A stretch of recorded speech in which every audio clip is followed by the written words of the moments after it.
Sir, you're charged with especially aggravated kidnapping. You're also charged with aggravated assault, kidnapping. You're also charged with aggravated assault, kidnapping.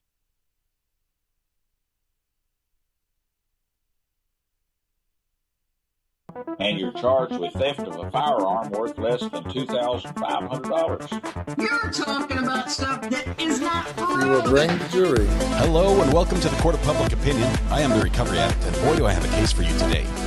Why is the dog chewing on this guy? I think they have got the wrong guy They there. got the wrong guy, and the dog was biting him. He roughing him up quite a bit. There's a lawsuit. 9 out of 10 judges prefer watching the Recovery Addict live stream in their courtroom. The fireworks are not done. Now we're getting commentary on the case. Is that correct? I didn't ask you to interrupt me. Literally not true. Dati mihi Anglican, please, verbis Latinus. Oh, for crumb's sake. That's an order I've never pushed them in. Good morning. Welcome to the Court of Public Opinion. I am the Recovery Addict. For the second time through, you didn't hear the first one because I was not live, although I gave it my best. I did better than this version. And all you who are trying to trigger this sound effect, Scratch all that. Oh, that was terrible. I apologize.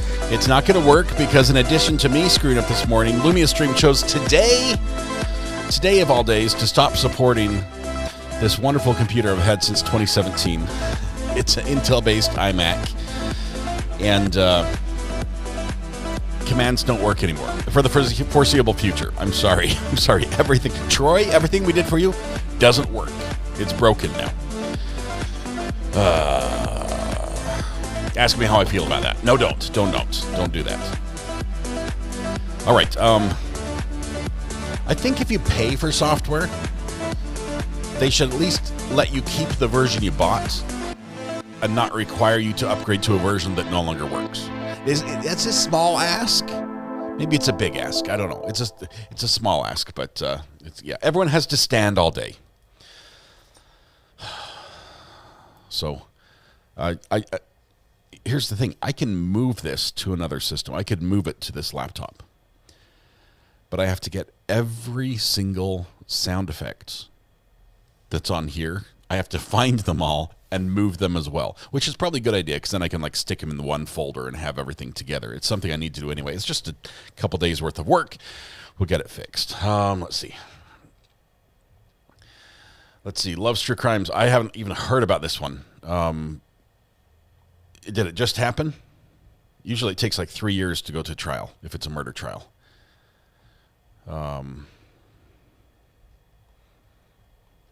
We'll see. We'll address that issue when it comes up. We'll find out. Let's see. We've got some good stuff for you today. We've got some good stuff. We normally don't follow city council meetings, but I was on, can we at least get chat on screen? I can do that. That's something I can do. Greeners, thank you. Fred Fitzgerald, congratulations. You're first in chat today. Do I need to send you my Mac Mini? It's an M1. I have a computer to put it on. It's just figuring out how to get the screen where I can see it up close enough. This big screen was the perfect solution for chat. And now, I don't know. I think I can still run chat on this and run Lumia Stream on something else. That's probably the best way. But then I have to run the audio from the other device, and the other device was used for bringing in one of our court feeds, so I can't use that for a court feed. It's like a Lego puzzle where I have all the pieces. I just need to figure out how I want to build it. So that's where it is. All right. Fran, congratulations. Congratulations. Red Pen, thank you for the happy birthday messages today. Myrna, 90. Is Myrna 90 today? Myrna? Are you 90 or are you Myrna 90? Which has nothing to, you might be born in 1990. You might be one of the youngest ones here. That's a possibility. I guess we might have some younger than that, but you might be just a wee pup, a youngin. Robin, Shirley, and Skylar all having birthdays today. So let's sing to them. Sounds like more cables. I got 4 cables yesterday. It's not a cable issue this time. It's not a cable issue. It might turn into one, but we'll get this sorted out. I just need to figure out. I just don't like it. This one was the perfect. It's the perfect solution to have it on this computer with chat, because chat doesn't cause any audio.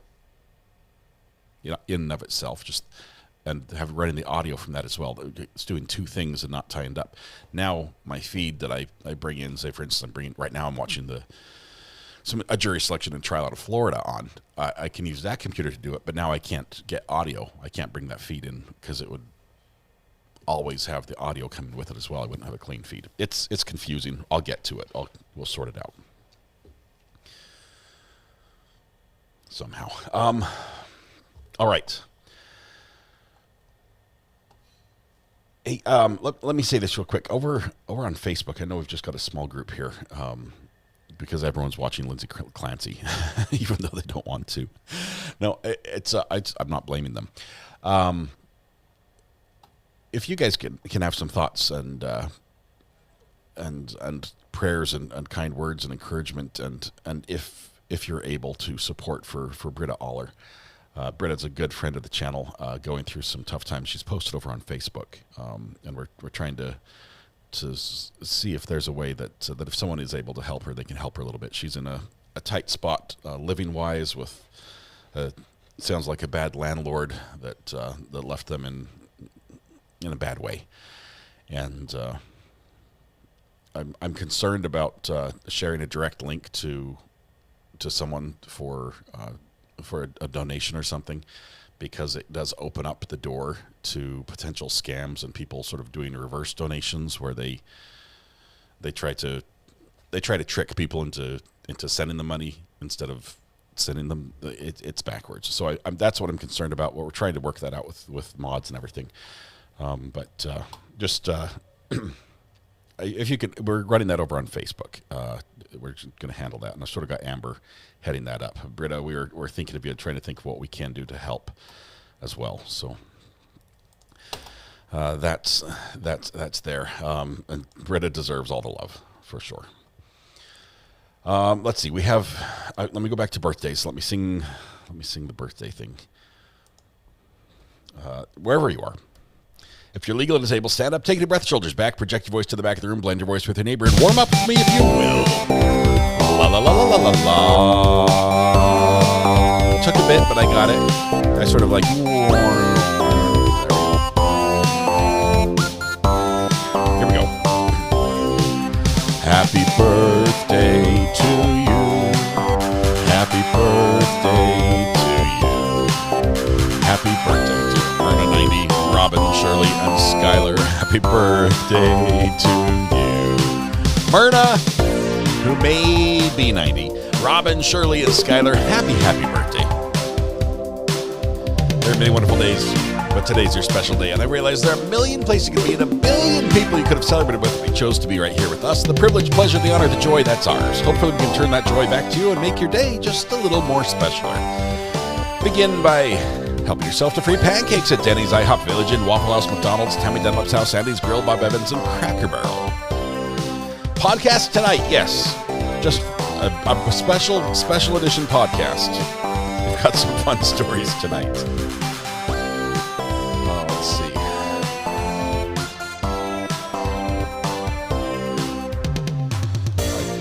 As soon as I mention a scam, I get a text for a scam.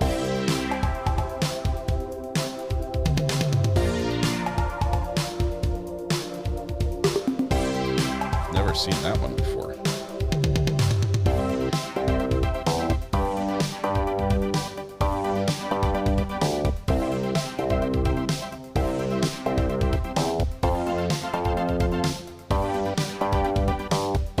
Dear Amazon customer. That's how you know it's real. Dear Amazon customer.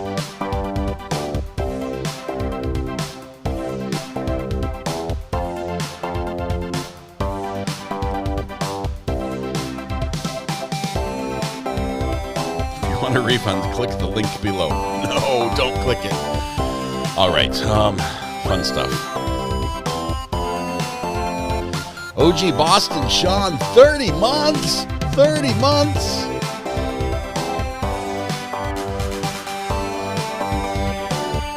On the jury as well. Makes you an OG. OG. I have to do that better. I can't drum and yell OG at the same time. OG! You are an OG. Thank you, Boston Shawn. Thank you for your support. Let me tell you where we're going today. First of all, thanks to some fabulous people over at as the gavel drops Discord page. We have updates in the Sheriff Stines case out of Kentucky.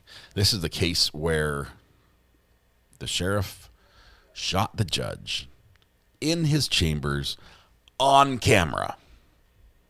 We've seen that. Trust me, we got demonetized on that day. Just that video. It was a lot. We watched it. It's point blank. It's not like in the background you see that blob on the left is the sheriff, and then that thing on the right that's the no. It's like all you can see on the screen is them. It's a little tiny closet office, and bam, bam, bam, bam, bam. Yeah, it went down like that. There's zero question as to who did what during that. But we have updates. Is Britta's post on Facebook public? I don't see it, but I don't have a Facebook account. It's on our page. We're trying to figure out how, because I know there are some people who've expressed interest in being able to donate, just a token of something that might help a little bit. But I hesitate to put like a Cash App for her up or something like that, unless that's the only way. So we're going to see how to do that, and Amber's got sort of free reign over there on the Facebook side to make that happen. In addition to all her other stuff she's doing. No, the UG is about the commands are broken, by the way. All right, let's see. We've got Shawn. We've got John Davenport, member for 40 months. John, my friend, OG. Thank you very much. The mods are always giving us the best courts and trials to watch. We have a good one. Started on Monday. Cannot wait. Silky Mom, it's been a minute, but I'm here for a bit today. Thank you, Silky Mom. Love it. It's been a minute. You've been here 33 months, OG. Nikki Zeebs, also 39 months. Time sure flies. It's been a blast every single month. Nikki, you are an OG as well. Let me tell you this document. Oh, we've got to read this document because major updates in this case that will get us very close, or at least in the direction of when will this go to trial, and more importantly, where will this go to trial? That's going to be addressed somewhat in this document right here. Let's see what else we have. We have I've got within the last month or so, a month ago today, in my neck of the woods, just about an hour from me, in a little town called Rocky Mount. Not Rocky Mountain. Those are out by Colorado. Rocky Mount, an hour away town I visit regularly and do a little work in. I've complained about their venues to you on. They're having a little drama. They're having some issues at the city council level. I'm going to bring you just a little bit of that. Do we want to do the fun part first with that, or do we want to jump to this to the sheriff update? Let's do the fun part first because it's morning. It's morning, and some of you are like, it's too early to read. I'm not awake yet. Don't. Okay, we're going to go straight to the fun part. This is going to be a doozy, and let me give you a little background here. In North Carolina, especially eastern North Carolina, most of the small towns are struggling a little bit. It's an older part of the United States, right? It's this side of the United States was sort of settled before the California side, even though it was just a few years difference. But you've got older towns, you've got some big weather issues with hurricanes and things like that, ailing infrastructure, just old buildings. It's old towns, and it's old town problems, and small town problems as well. So my town is basically like $3 away from going bankrupt, and that's just the norm. And Rocky Mount is also in financial distress, so much distress that they wanted to take a look and find out exactly where they were financially, and they brought in an auditor. And an auditor is basically a forensic examiner, but for finances. And more, and it's like a step before forensic, right? Forensics for trials. This is the investigator that just looks at it on the accountant level. and then sometimes that leads to a forensic examiner. But Rocky Mount has a council meeting 1 month ago that brought up one of these issues, and it's been brought up several times in different ways, and I wish I had the response. I'll tell you a little bit about what I've heard the response was, but so far I haven't been able to find the response from the councilman who's mostly affected in this one. But we're gonna listen in, and this is during the town comment period, which is open mic. Basically, you sign up at the beginning of the meeting and you get your 2 minutes to say what you want to say. And we've seen this go off the rails before in California and Canton and places like that. And I will give it to the residents up here in Rocky Mount. They're quite respectful. But we're gonna just jump right in and give it a listen here. I would be worried. Thank you. All right. Who's next? Hello, Nelson. Mr. Nelson, if you could come to the stand. I'm going to have to move for this one. Thank you, members of the City Council. I'm Neil Nelson. Our family owns Davenport Auto Park, started by my grandfather here in 1929. We've been an avid supporter of this community for close to a century. Needless to say, we have a vested interest here. And it appalls and disgusts me to pick up the local newspaper and read about the embarrassing drama that continues to unfold around our city council and consequently our community as a whole. We've become the laughing stock of the state. You gentlemen are supposed to be our leaders. We, the citizens of this community, expect you to set an example. Yet we read the state treasurer discovers that not one, but now 3 of you have refused to pay your utility bills. What? When our city is struggling financially. What kind of example does that set for our citizens, many of whom struggle themselves, but still continue to pay their bills? You think we have a financial problem now? What if they had followed your example? Yes, 2 of you paid your balances once the findings of the audit were released, but I doubt there's a single citizen who believes that would have ever happened if it hadn't been for the audit. After all, another one of your council members got away with $47,000 in unpaid utility. Excuse me. What? One of the councilmen got away with, did I hear that correctly? Who believes that would have ever happened if it hadn't been for the audit. After all, another one of your council members got away with $47,000 in unpaid utility bills. Why shouldn't you? And that leads to my point. Not addressing a blatant disregard of the public's trust by a fellow council member sets a precedent, and that precedent becomes a cancer which spreads. According to the Rocky Mount Telegram, Mayor Robertson City believes city residents deserve transparency, accountability, and confidence that their government is operating responsibly and in their best interest. He said, that's the standard I will continue to advocate for, and that is the standard the people of Rocky Mount deserve. It is time to build back the trust that will allow Rocky Mount to thrive and truly become the city on the rise. Mayor, I couldn't agree with you more.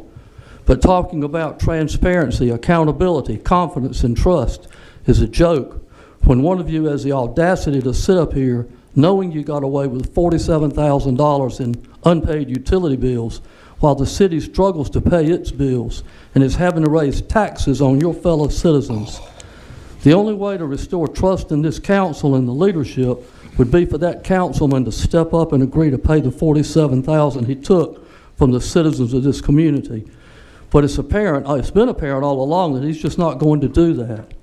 And if the rest of you just continue to sit back and never say a word, that makes you complicit and just as responsible. What can we do, you say? I'll tell you what you can do. Start by passing a regulation that requires those serving on the city council to stay in good financial standing with the city they serve. Otherwise, their pay for serving is garnished until their account is paid in full or they step down. Mayor, Period. Mr. Mayor, Mr. City All Mayor. it would take is 4 votes. You're overtime, Neil. Here come the police. I don't know about you, but I'm Mr. tired of being the laughing stock of this state. Mr. 3 police officers. Mr. Mayor, for the moment. The man who's talking is the one who accused of Yes, sir. 47,000. I would really appreciate. Watch the bottom left corner. I would really appreciate Do these people, are they able, do you have control of this room? Do you have control of the room?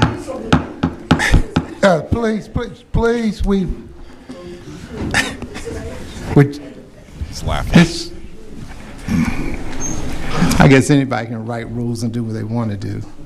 So the question that I have, sir. This is the $47,000 maybe guy. I should ask the manager this to prepare.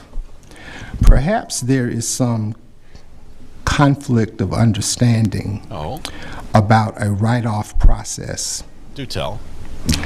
And while there was a statement made in this last audit, there was no investigation or corroboration by the auditor related to that amount in question. He just pulled numbers out of the air. air. So clear about the process of write-off and the legality of it. The legality of it. And I think that's what everybody's skipping over. It just was not a write-off for an amount of money. There was a $3 million write-off that year. So that makes yours... Lots of people in this city had debt that was written off because it was uncollectible, which means it wasn't proven that it was owed. That's not what it means. And no, you may not talk, ma'am. This is my time, and I'm talking to my council and the public. Talking to my So people. I'm asking at the next council meeting that there is a description of the process of write-offs, how it's calculated, what's done. It's a legal matter, and there is a difference between debt that is written off and debt that was just unpaid. What? There is a difference. And maybe we need some education ourselves before we start talking and accusing and singing songs because you cannot get the people that you want in the seats. That's the real issue. It's the issue of control.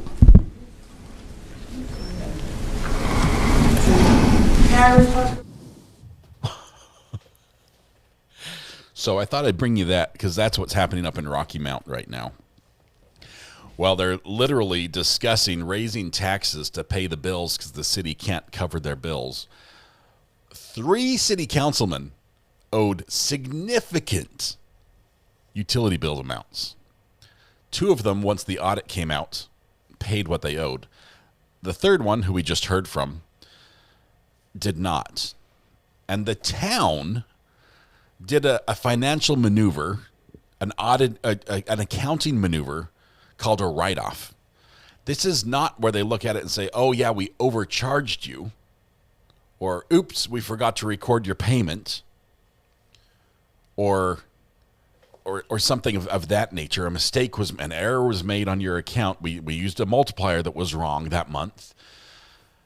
It's when they look at it and say, we are tired of our books showing a receivable amount that never comes in and never balancing it. We can't balance our budget at the end of the month because we got this $47,000 that's just hanging out there and has been, I don't know, since 2010.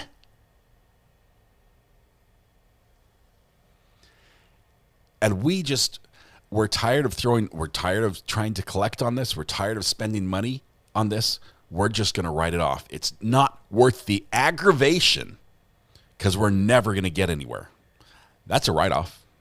That's when you write it off. It's like uncollectible does not mean, oh, not owed. And he's like, it's a legal maneuver. So legally, he doesn't have to pay. Even that is wrong because if it's not forgiven, there could still be accountability for that. They wrote it off on their books so it doesn't show up on the budget. That's it. That's it. He still owes. And for them to be sitting there raising the taxes on the citizens because the city can't pay their bills, well, one of them had $47,000 in utility bills that were just written off. And the council is doing nothing about it. Zip. Zilch. The good businessman who stood up there, who has been doing business for 4 generations in this town, his proposal was that for someone to be seated on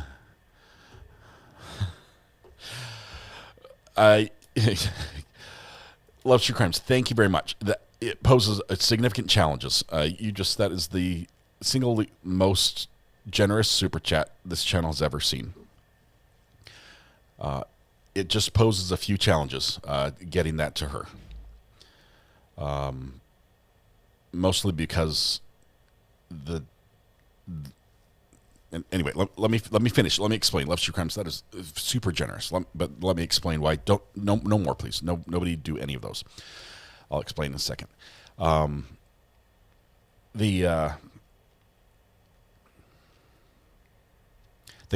businessman said that he wants the city councilman to be in good standing with their utility bills, or their pay garnished to pay the utility bill until they're in good standing, or make him step down. I think it's a great idea. I think it's wonderful. Loves True Crimes, by the way. This is incredibly generous.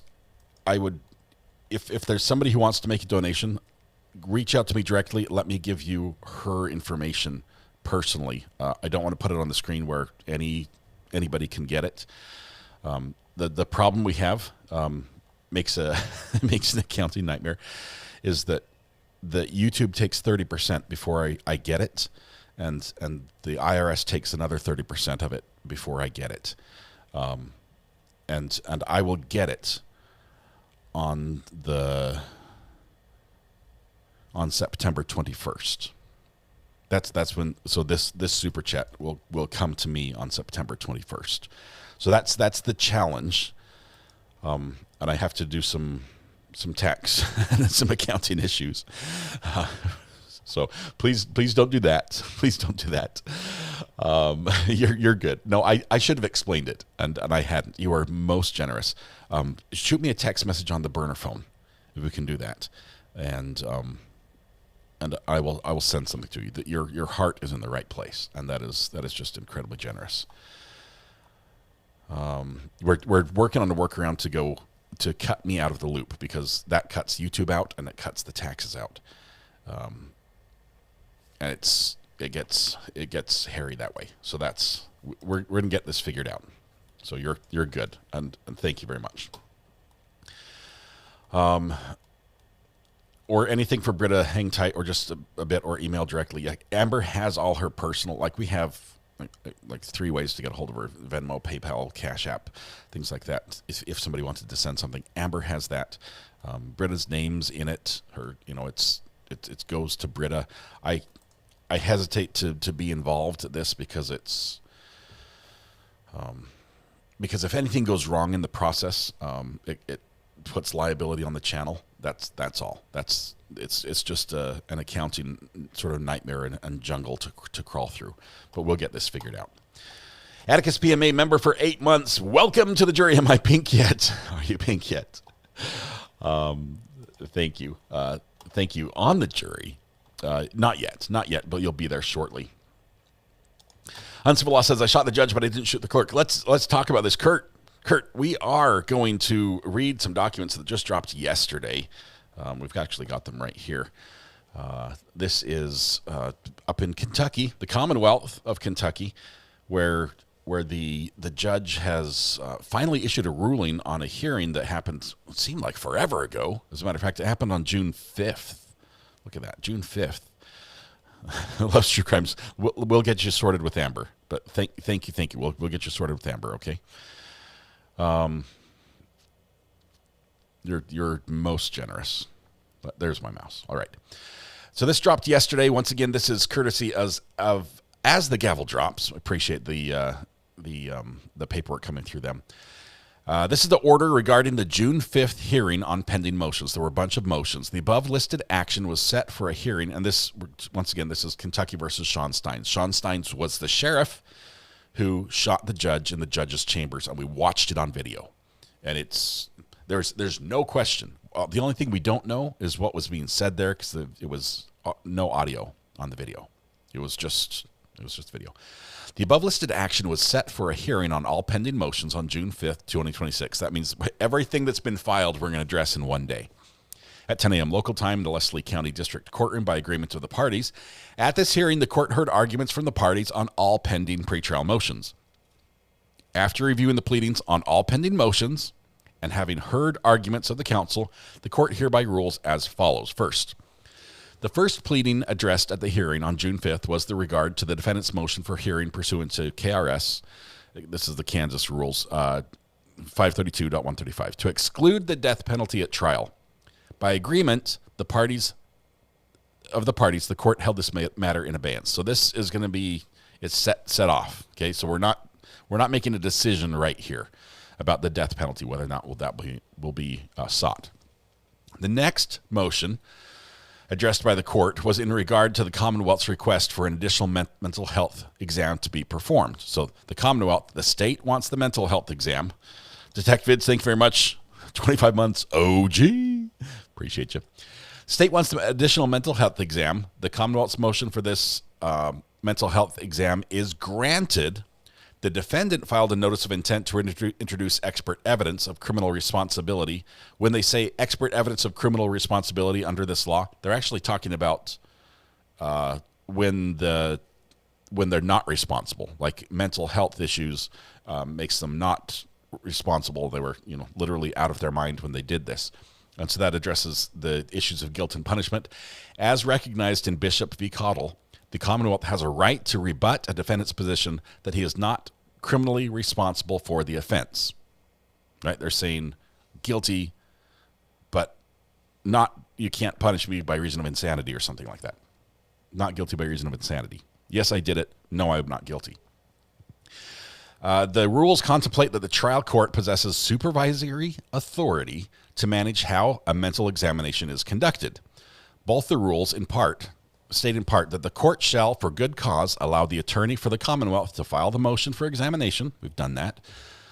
Late, grant a continuance of the trial or any other proceedings, modify scheduling orders, or make other appropriate orders, they've got this in bold, to carry out the rule's mandate. They added the emphasis. Another rule states that the court may, upon the Commonwealth's motion, order the defendant be examined under procedures ordered by the court. Thus, so the court's going to use these other rules. Thus, the rules accordingly provide a meaningful opportunity to rebut insanity and other mental issue defenses. The court finds that the request by the Commonwealth for an additional examination is reasonable and for good cause grants the Commonwealth's motion. So we are going to do the exam. The court finds that the Commonwealth's request falls within the discretion of the court to order this additional evaluation, and further, the court finds that the rule provides sufficient protection for the defendant.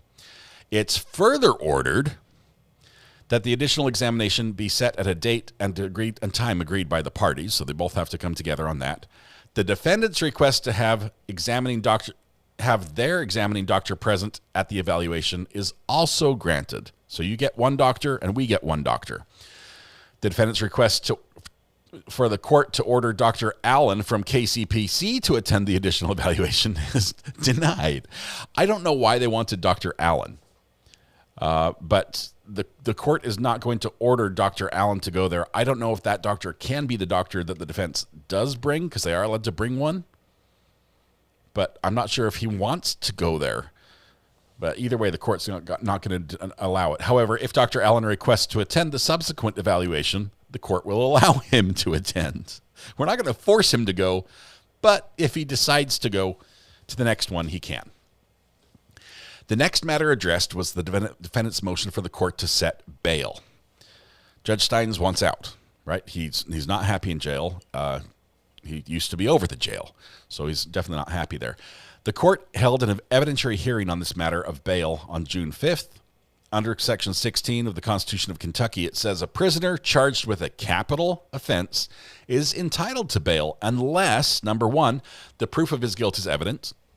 We got that one. Or two, the presumption of his guilt is great. And we've got that one as well. So the Commonwealth submitted into evidence the video which shows the defendant shooting and killing Letcher County District Judge Kevin Mullins. The event occurred in Judge Mullins' chambers, and the defendant called his aunt, Sherry Stines, as a witness. In summary, Sherry Stines testified that defendant's behavior the night before he shot and killed Kevin Mullins was not consistent with his normal behavior. The defendant was under a lot of stress. The defendant had gone 7 days without sleep.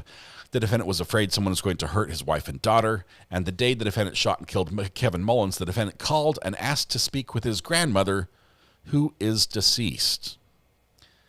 At the defendant's request, the court took judicial notice of the pretrial officer's report. Upon review of the evidence, the court finds that the Commonwealth sustained its burden.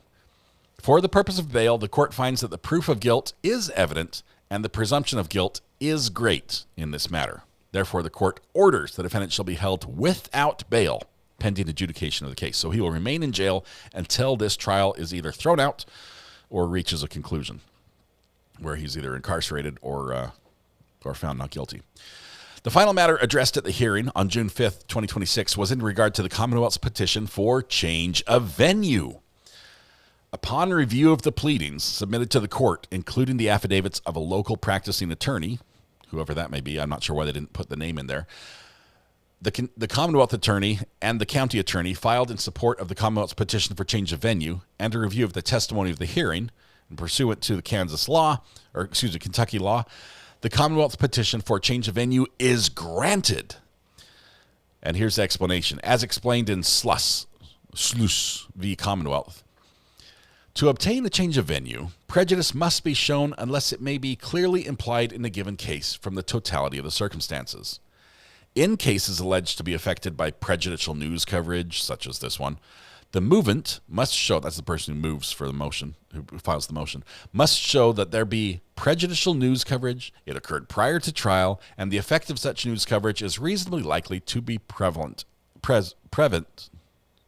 likely to prevent a fair trial. I'm sorry, I got tripped over my tongue. It is not the amount of publicity which determines that venue should be changed. It's whether public opinion is so aroused as to preclude a fair trial. And I would say public opinion is aroused. As asserted by the Commonwealth, this case is unique in that the scene of the crime happens to be the courthouse in which the defendant is reported for pretrial conferences, status hearings, and could potentially be tried in.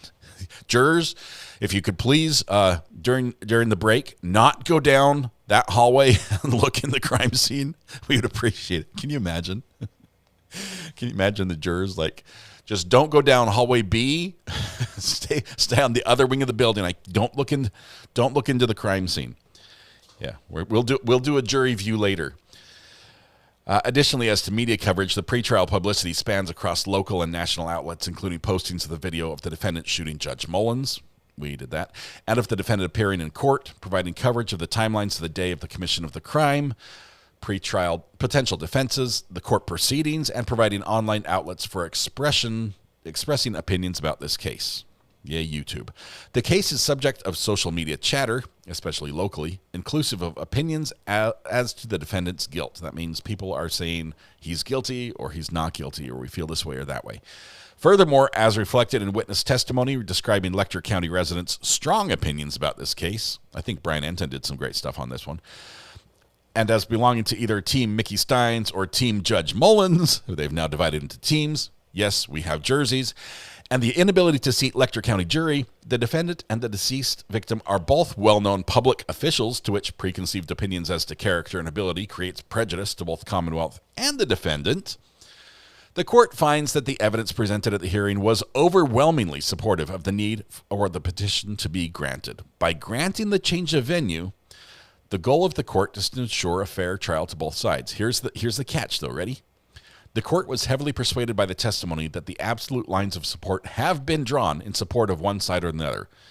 Everyone's divided. You're on one side. There's nobody sitting on the fence in the county, according to the court. The coverage of this matter has been so pervasive, not only from media coverage, but the amount of information and misinformation on the internet is staggering. The defense requested for the parties to have input on a trial location should the petition be granted by the court. The defendant's request is granted. They get to weigh in. The parties shall have 15 days from the entry of this order to file their request for the location of the trial and their reasoning in support. Once the location for the trial is finalized and the date of the additional mental health examination is set, the court will enter a scheduling order for any additional pretrial motions to be held, as well as the date. So ordered on here. I think I glazed over it, but I'm pretty sure. Let's see. I thought it said in here. Oh, yeah. Further, this part. I skipped it. Further, the court finds that a fair trial cannot be held in an adjacent county. I haven't seen that before.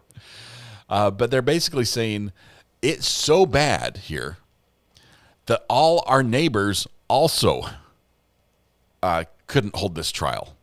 This might have to cross the state. We might have to go to the other side of the state. I don't know where we are. Electric County, do we have to go to the north, to the southeast, or west? But we're going to be driving a little bit to get to court. We're going to move it. Catsy Corner, there you are. Member for 28 months makes you an OG. Looks like that cat is causing a little bit of mayhem with an explosion behind it. That is awesome. 28 months is great. Screams with Sam, member for 32 months. Also wonderful, wonderful membership milestone there. Thank you very much. 32 months in the best community on YouTube. Appreciate that. So, let's see.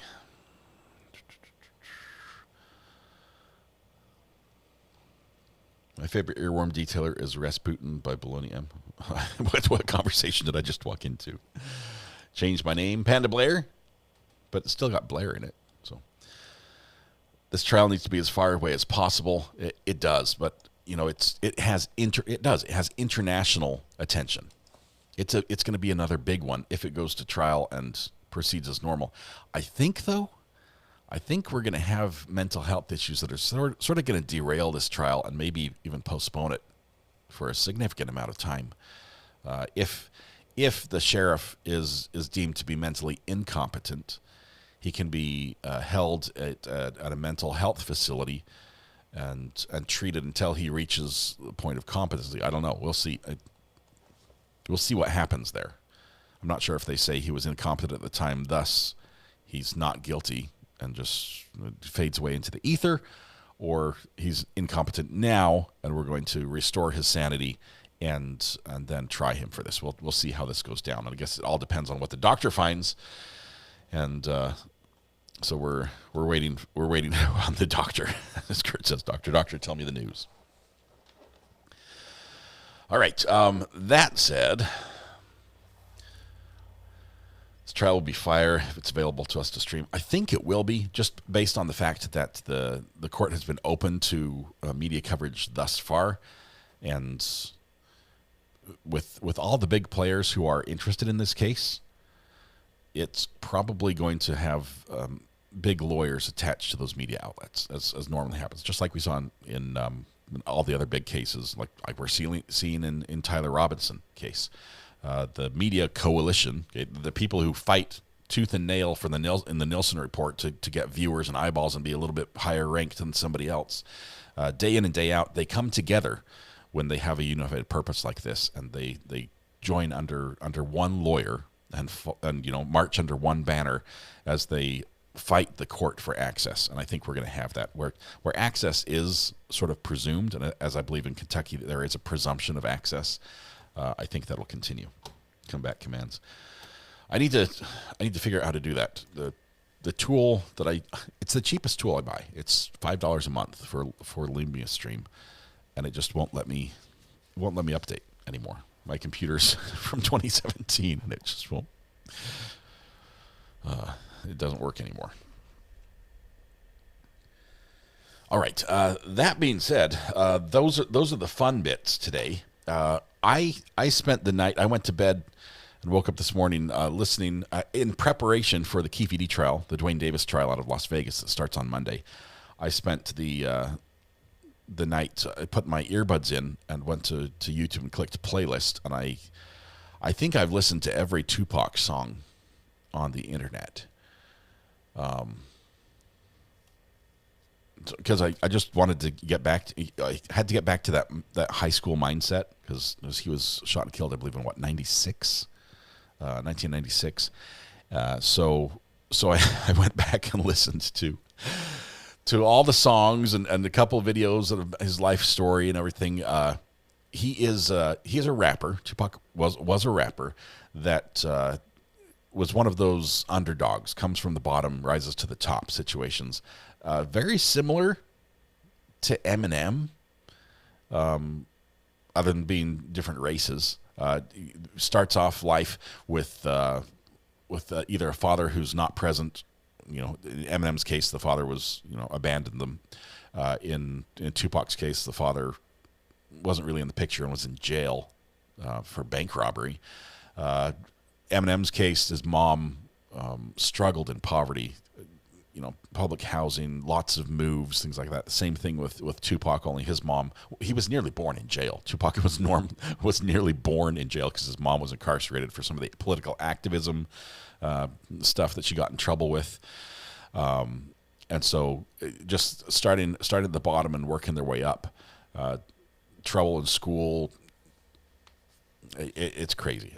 It went wild, but Tupac got to the point where he did rise up and was making bank. Was one of the leaders and shakers. And if you look at other rappers, I know most of you are probably not looking at a bookshelf full of rap CDs, right? It's a few of you. I see you out there. A few of you can sing along to all the songs, but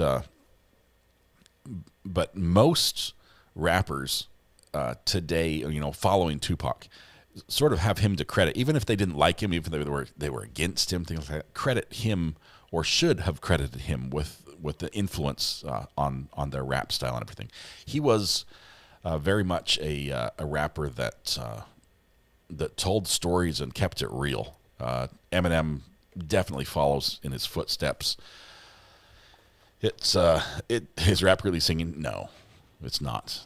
As a matter of fact, if you want to do something fun, go onto YouTube and watch one of Tupac's songs and slow it down to 1/4 speed, because you can speed up YouTube. You can also slow it down on the YouTube player. And he did not have auto-tune. Like, he didn't have a device like rappers nowadays have an auto-tune that just keeps the pitch right where it should be. He was all over the place. And at 1/4 speed, it sounds like caterwauling. It is so bad.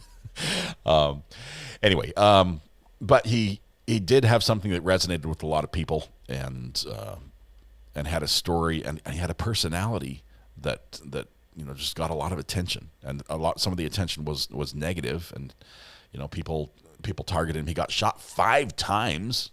He was in a record store or something, and the place got raided by rivals or possibly friends. Depends how I think it was Biggie or somebody was accused of being involved in that. Friends, and got shot 5 times. Lived through that. And he's like, "What can you do to me? I've already been through the bottom of everything." He wasn't a role model by any means. I'm not trying to raise him up to be like, this is, everyone should aspire to be like Tupac. He had his, he was slinging drugs, and he had his convictions for I believe an SA related assault. I think he was charged with rape, and it ended up being a conviction or a plea to a lower sexual assault charge. Anyway, that's the background. But he was basically near the top of his game. Had been in attendance in Las Vegas at Mike Tyson. Play us some rap music. Shows your faves. I've got one song I'll play for you, Kurt. He was at a Mike Tyson fight, the big fight in Las Vegas. Mike Tyson was there, and Mike Tyson won that fight in like 104 seconds or something. It was pretty quick. And the shooting took place just outside that event, and he was shot and killed. Anyway, the accused shooter is Dwayne Davis, and we'll get into Dwayne Davis closer. We'll learn a little bit more. We're going to start on Monday, because a lot of you are going to come in not knowing any of the players, not knowing who Tupac is or why his name Tupac or who he was named after. It was give you a little insight. It's an Aztec chief. Tupac Shakur is his full name, but there's like an Tupac, I forget the middle name. It's TAS, I think was his initials. I said hip hop, hippity hop. Yeah, there's a dance that goes with that, Kurt. If you do the dance, I'll play the song. But you better not play. I hope he doesn't. Troy's like, what is rap? Well, you started off on the right foot, Troy. Open mind. Ask the right questions, you'll get the right answers. Is this the same Dwayne that has the travel credits? This is why we can't go to Vegas. Dwayne has a warrant there, apparently. Yeah. Anyway, we'll probably be playing a little bit of music during. Let me see if I can find it here. Is it routed the right direction? Yes. Send that to our switcher. We're going to have to play a little bit of music during this trial. And, excuse me, I'm really hopeful that they don't play any of his rap music, because that would be a problem. Like a big problem. Let's see. Let's open it with QuickTime, shall we? But just to get you in the mood, we do have one song we're going to play, and it's our own. This is a big deal. Here we go. And of course, it didn't work. Like, it was all set up to work, and then it didn't. It's coming in on 3. Let's go into Black Magic. Let's try to do it too.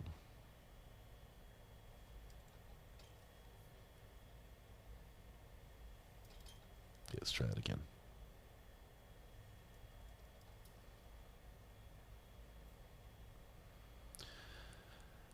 Yeah, that's crap.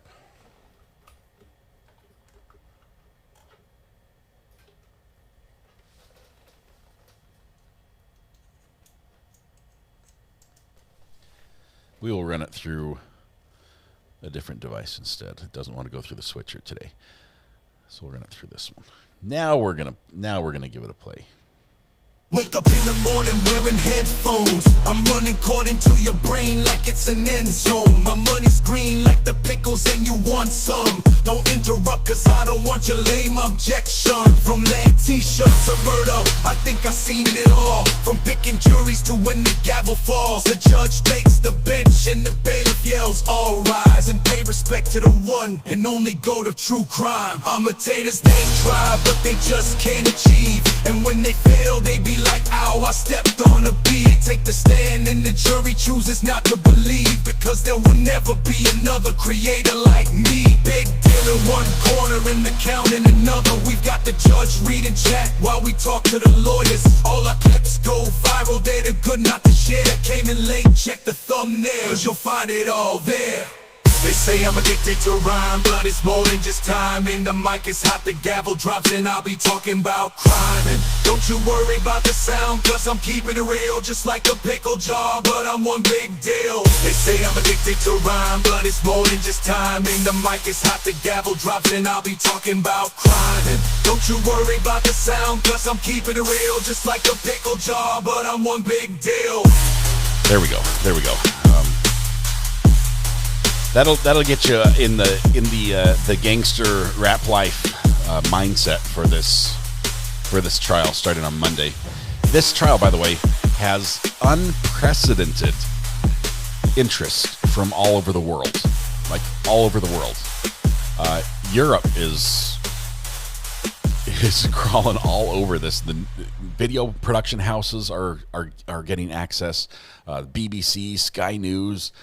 Everything, all the big players here, NBC, ABC, CNN, Reuters, AP, you name it, Fox, everybody is sending people to this trial. I counted by the last count, we're up to about 114 different media outlets that have requested access to this trial, which is more seats than they have in the courtroom, I believe. So it's going to be wild, and it's going to start on Monday. This would hit hard on some subs. It would. Yeah.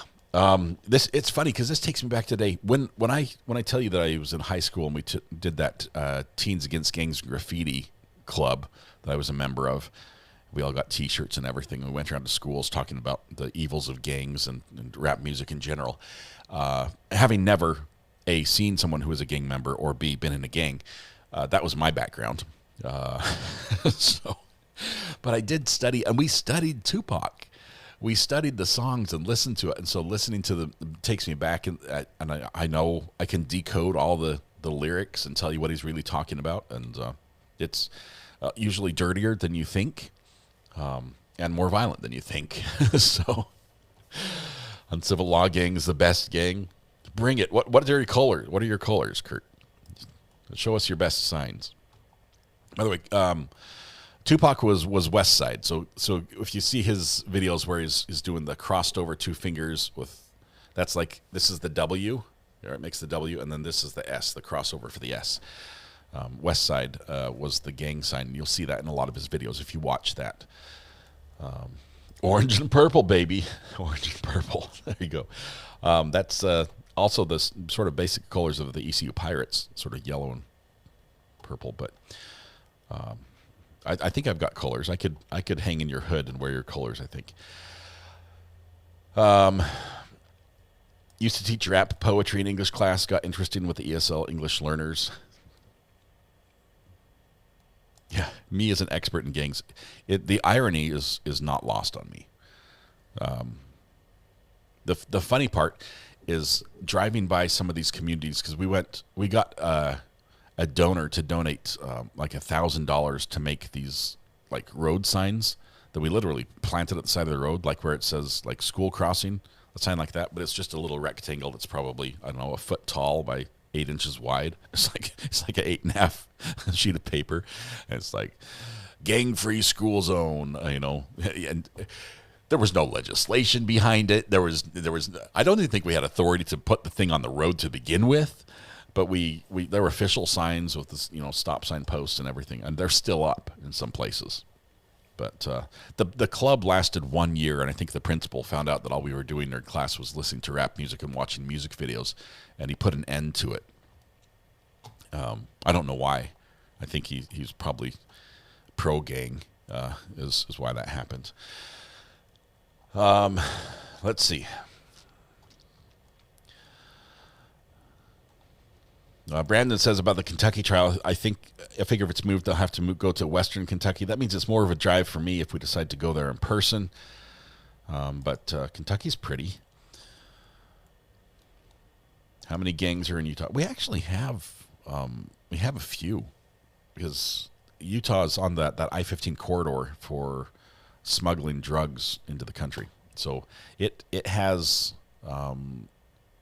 like the MS-21 or MS-31, the Mexican cartel gangs, has some presence there. It's got their version of Bloods and Crips, and Tongan Crip gang is TCG is big in Salt Lake. Has on the Wasatch Front. They have a few, but I just had never seen anything. They get together and they listen to music and eat Jell-O, but they're not really. We don't really have the shootings. MS-13, that's it. I knew they had like numbers behind their name. Let's just camp out on the courthouse lawn. We can maybe have a mini carnival or something. At least some cotton candy will be epic. If I can, I'll rent a popcorn machine, Kurt. One of those little ones, like that makes like one bucket of popcorn at a time. Aren't you moving to East Tennessee? The rumor's stirring. Tennessee's pretty. I like Oklahoma as well. Like the Texarkana area. Let's see. Funnel cakes for me. We'll also do deep fried Twinkies. If you haven't had a deep fried Twinkie, we'll have that, Kurt. You got to try that on fried ice cream. Going to cover the Alex Murdaugh stuff tomorrow. We might take a look at what's happening there, but we're really set up for Monday. Is our big day. So we're not going to pick up any other trials before the Dwayne Davis one, and we hope that that some of the people who are just heartsick over the Lindsay Clancy trial come join us for just a regular old murder trial, a cold case 30-year-old murder trial that should be epic, and it has.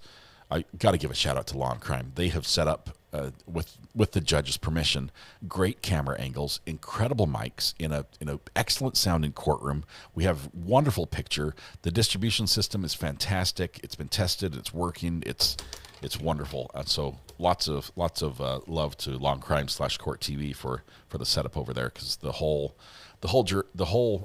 media pool is benefiting from that, and they've really done it right this time. All right. Well, let me talk a little bit about Lindsay Clancy, okay? Without covering the case, without dragging you through some of the terrible testimony that's being heard.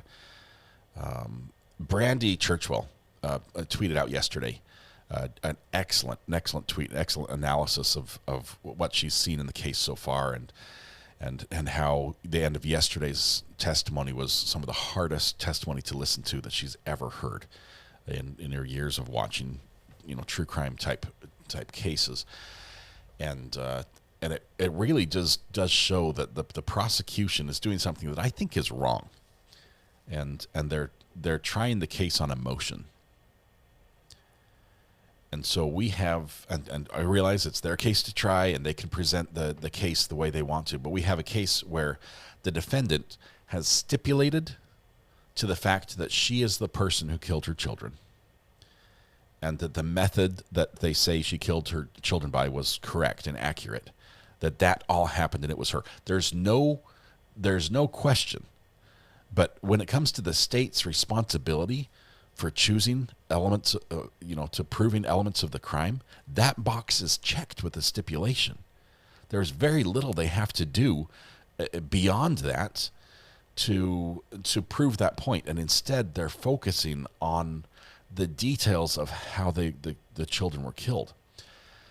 And it's brutal. It's terrible. The pictures the juries had to see. They've already gone and done a jury view where they've walked through the scene. They walked through the house, and it just seems like the prosecution is constantly doing the "think of the children" plea, when the actual question is, was she insane? Was she criminally, accountable? Can she be held accountable for her actions based on what we know or what we determine her mental state was? That's the question. So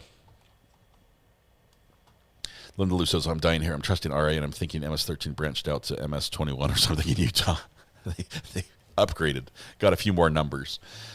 Can never remember the names of their MS-13. It's a serious gang. It's a serious problem, but. Let's see. Did the prosecution accept the stipulation? They can always refuse if they want to prove the case and show the jury. I think it was accepted. I know it was at least offered, I believe, in the openings in front of the jury. So the jury's heard that part, and I don't think it would be allowed to be offered if it wasn't stipulated to. Well, I guess it could be. I don't know. I just think the autopsy photos, the recap yesterday. Yeah, it's tough, and I realize there are a billion people there, and everyone's saying you would make money if you went there, and it's true. I'm glad I'm not there, because man, last night I got to go with my kids to the local rec center at ECU and hang out and watch them do climbing walls and play volleyball and swim in the lap pool and everything, and I didn't have to try not to think about what I had seen during the day in jury coverage of kids being killed, and I'm glad. I stand by the decision. I'm not faulting anyone for watching that, but it was the right thing for me. It's the right thing for me. I love the mental health spotlight that I think should be at Flighty Heidi, that should be at the forefront. really, of this discussion around this case, right? The outside discussion. This is something that most families will deal with to some degree, and often at a level that's just all too close and personal, more than they wanted. But mental health is an issue, and we're talking about postpartum depression, and almost every woman who's hearing about this, I was talking to some ladies last night about this a little bit, but almost every woman who's heard about this case and looking into it, she's like, there were days that I'm like, I can't do this another day. Just, I love my children. They're the best thing that ever happened. They're the sweetest things. I would never hurt them. But there are some days I wake up, I'm just like, I can't right now. It's too much, or I need sleep, or I'm just, I'm not feeling right. I'm feeling these, don't understand why I'm feeling all depressed. Some of them do have the baby blues. It's a real thing, and hiding it or shoving it under a rug and not talking about it, it's not helping anyone. So I love that the discussion is out there, and hopefully that there can be some progress. Some progress. Gummy bears. That's the secret. Changing her meds every day. She was like on 11 meds. It's crazy. It's a big issue and extremely misunderstood. It is. And it's, unfortunately, I hate to bring up this example because cancer sucks, but it's very similar to cancer in a lot of ways. Only in society, cancer, we understand it's not a pariah, right? First of all, as far as discussion, people are open. It's like colon cancer, breast cancer. I had testicular cancer. I've got skin cancer. We've got all these cancers that we know, and understand. But until it's you in the doctor's office, or someone you know and love in the doctor's office, you don't know what it's like to stay up at night on Google researching something that scares you to death. It's you've got to be in that situation to feel it, and unfortunately with mental health, I think it's the same. We talk about it a little bit, but it's always in the distance, and and quiet and hushed voices, and like, oh, I think they're a little crazy. They should probably get treatment or something. But there's more to it than that. It needs to be in the forefront. It needs to be something that's treated. Mental health is health care. But anyway, that's my rant.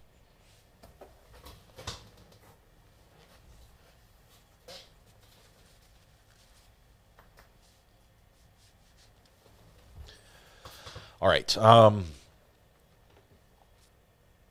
rant's over. Let's do some court watch, shall we? Good times. Podcast tonight at 8 p.m. That's for sure. And let me just say, shout out to Sweetwater, sweetwater.com. Not a sponsor, but my salesperson over there, I gave them a quick ring and said, hey, my headphones are not working right, and they priority overnighted me a new pair that work beautifully. And just said, when you get time, send the other ones back, and it's all good, and we'll pay for the return. Just an amazing company. I've done almost all the gear I have in my studio I've purchased through Sweetwater or through B&H. And I only purchased through B&H because I didn't know that Sweetwater existed. I love B&H's selection, but Sweetwater has won me over as a customer. They're fantastic that way. All right. Not Tom Water, Sweetwater. Plus they send candy with every order. Like a little bag of candy. It's delicious. Yeah. Mental health is treated as a dirty word. And I understand, because it's harder. It's harder to see. It's not something you can X-ray and show someone a picture of. It's not a mass that can be located and removed. It's not a something that, just a little bit more chemo will kill it. It sucks going through chemo, but, if the chemo doesn't kill you, you'll be better, and the cancer will be gone. It's not that easy, and the treatments are different.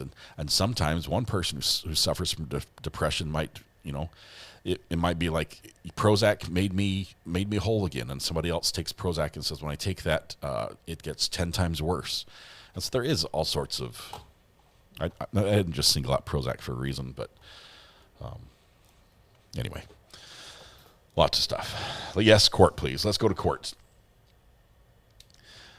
I may be going up to Rocky Mount. I'll see when their next council meeting is coming up and what's on the agenda. But let's go first to Judge Simpson and see how he's doing this morning. Indicating that she should not show up in court, should not show up at PCC and the like. That's the information that I have. I'm not saying that that's it. I need you to understand that if I find that you've been obstructing or interfering in this case, the problem's going to be, it's not going to be just your son on having a hearing. You're going to pick up charges. Am I understood? Yes, sir. So I want no more contact with the victim in this case. Thanks, Well, I don't think that would be in your interest to show it to me. All right. I'm not, so that you understand, young man, I'm not saying, and the people are not making any indication that this is anything that you prompted or that it's a third party communication, but I'm giving the warning directly to your family. Yes, sir. All right. Okay, Your Honor, I do want to address the court on the issue of bonds since this is my first appearance in this matter. My understanding is that Mr. Padilla has no convictions of any kind. Okay, hang on. Judge Webster is doing small claims docket, and I've never seen her do that. Let me just jump over there real quick and see what's happening. Who did you make the claim for the theft to? Was it to U-Haul or was it U-Haul Insurance? Oh, we got I'm U-Haul. still not clear if they have a subsidiary they go through. Well, I had to make the claim to a place called Rep West, which I believe is their insurance company, and I have the claim number. Okay. And you made that claim, and then you got a response from the company saying what? We don't cover this? That the insurance that I obtained did not cover stolen property. Didn't cover any type of theft loss. It only covered accidents. So they said they weren't even going to pay for the trailer lost itself. Correct. All right. And then the next thing that you remember happening is you got this bill from U-Haul for $2,864. Did the trailer ever get recovered by law enforcement to your knowledge? I still have that one to do. Yes. In February, that's what stimulated their charge on my credit card, was the trailer was recovered 114 days later, and then they billed me for 114 days rental period. That's the $2,864. All right. So I see why you're here now. You're frustrated. Well, I wouldn't have expected, what I would have expected is for the insurance company to, or you all to have brought the action, but I think she's trying to preempt that. So, in any event, your response to this action, sir. So, again, in February, yes, we attempted to charge, or we charged the credit card that we had on file. And which was her personal credit card. Yes. Subsequently, she disputed the charge with her credit card. She did make a claim. Well, this looks like November 4th, 2025. And then we had recovered it in February. And so between the insurance claim and today, it wasn't until we here locally in our office here in Kansas that we knew there was a problem that was going on as far as the regional office here in Kansas. If we'd have got involved previously before the judgment had come through in our favor for the dispute of the credit card or whatever, we could have headed some of that stuff off. Because again, I have not seen. Okay, you've added a big factor there that I need to break down too. Okay, you agree she rented the trailer. You agree she bought the insurance. Yes, ma'am. Do you dispute what the insurance covered? Well, I know that the insurance does not cover theft. It does not cover loss like somebody, what loading or unloading the trailer in between. It is for in tow and in case of an accident. So if something is, it's collision insurance, an accident on the highway and somebody hits the trailer, or they hit a guardrail or something on the highway and items get damaged, then it would have covered up to the coverage limits of what she purchased on the rental. It looks like she purchased a $5,000 coverage limit. It was $32 for the protection that she purchased. And it's so there's a damage waiver that it covers the trailer completely as long as there's no overhead damage, which is hard on a trailer to really do. But you can do it unless there's an accident or overturn, it doesn't cover the contents inside. Okay. Now, that's crappy insurance. Did she Can I just say sign something to that effect, or how would she have known that when she purchased it? That what it covered and what it didn't cover? So again, she has the safe move guide there, and then on the document holder, it states number 16 on the document holder, these are not liability insurance. Where available, these protections are optional and apply only to cargo and medical life protection in the following equipment: truck, towable equipment. Damage waiver is included in the purchase of safe move, safe still protections. Purchasing this coverage may duplicate coverage provided by the customer's authorized driver. Personal auto renters, homeowners policies company, and its employers are not qualified to evaluate other insurance. Do you have that, excuse me, sir, do you have that document available that you could screen share or email to me? This is the U-Haul insurance Yes, scam. ma'am, I can email it to you. I only say it's a scam because and people think they're getting more she was given a copy of this when she rented? Yeah, she showed that earlier, that document holder. Yeah. Missy, can you send him where you want that email to and maybe print that when it gets here? Yep, give me just a second here. Okay. Your Honor, Webster? Yes. Your Honor, Webster. May I interject that I did try to make phone calls to you? I'll come back to you. Okay, thank you. So you didn't get a chance to get yours to me either? Any documents you want me to see? Yes, I actually did. I sent them to Missy about a week ago. I sent Missy, let me check with Missy. Missy, do we have that document he's reading from? What'd you call it, sir? It's a U-Haul document holder, contract holder. I have the U-Haul equipment contract. Okay. What's the email address I need to send that to? I think the one, she already have it. The one that I sent you the Zoom link from. Okay. Well, Missy, why don't you bring me what you have, and it may be what he's going to send me. Because he said she already had the document he was reading from. It's 27 pages. Oh, good Yeah, grief. Ain't nobody got time for Is that. it printed? I'll print it. Might take a minute. I just had it ready to screen share, but I'll go ahead. Well, I might be able to study it a little quicker if I have it in print. 27 pages. Do you get 27 But pages both when of you rent agree it's a the... 27-page document that you're both in reference to? They give you a book? Think that I'm not sure. pages. I probably included a lot more than just that contract in my email Missy's referring to. So, Mr. Felix, is this a document she signs while she's standing there at your counter? No, this is the terms and conditions that we had with the rental process, and the contract of what she signed. Just find that here.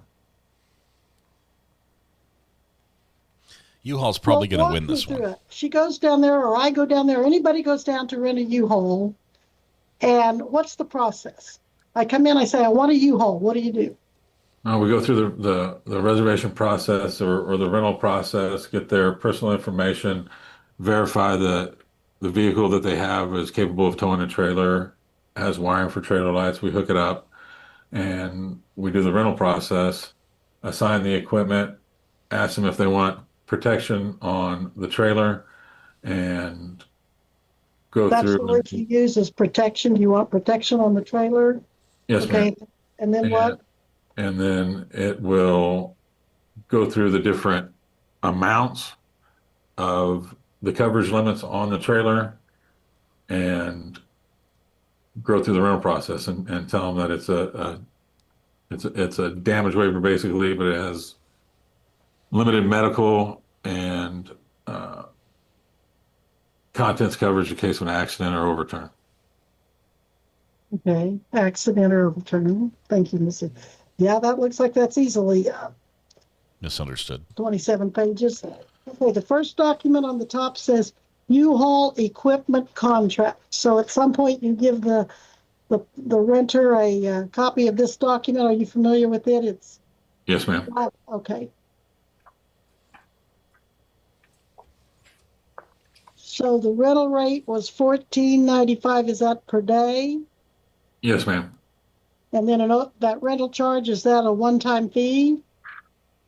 So that's a per day. The rental rate is the $14.95 is per day. The safe tow cover is $32 per day, and then it has the rental charge for the 2 days. Looks like she had it from the 23rd or the 4 days to the 27th, and total charges for that time would have been $91.80. So as long as it was returned within the time frame of the rental contract, she would have paid $100.53. But this is the actual contract that she would have signed in your presence or your worker's presence at your office that the day she got it. How long? How much are they asking for? What do you mean by the 2 days she had it? I don't understand. If this is the contract she signed the day she got the trailer, what? Right. So she had a 4-day rental on it. So this was for a 4-day rental, and this is what she would have signed at the location. Yes, ma'am. So. Well, what did you mean when you said something about the 2 days she had it? You mean the rental rate? So this $14.95. Yeah, this $153 that you see the credit card authorized amount on the right No, column. I think we're looking at two different. It says total charge is $91. We must be looking at two different documents. So that's before tax. If you look just below that, it'll have the other estimated rental tax and charges and everything, and it gives it what we charge that day. And the authorization for the credit card. $50 in tax? Yeah, it looks like these are separate agreements. Or you're looking at a different. So you're looking at a different portion maybe of the contract or the document. All right, are you able to look? Are you able to show the screen what you're reading so I can see it? I don't hold it up. I can kind of show it up, but those things usually don't. Okay, yeah. So that's the same thing I'm looking at. Where's So yeah, where that on the right hand margin, you can look there and see the 9180, the estimated subtotal. Right. And it doesn't say estimated; it just says total charges. Right, but look below that. Right. Okay. So you were looking at the lower portion. Yeah, okay. Below that. Okay. Right. And it does say estimated subtotal there. You are correct. I agree with that. Estimated rental. Now I see the credit card authorization. You were reading a different part of the same document. I'm sorry, ma'am. I wasn't clear. Well, that's fine. It's subject to that. Okay. I think they're going to try to charge her for the whole time the trailer was The contract offers for an additional charge a collision damage waiver.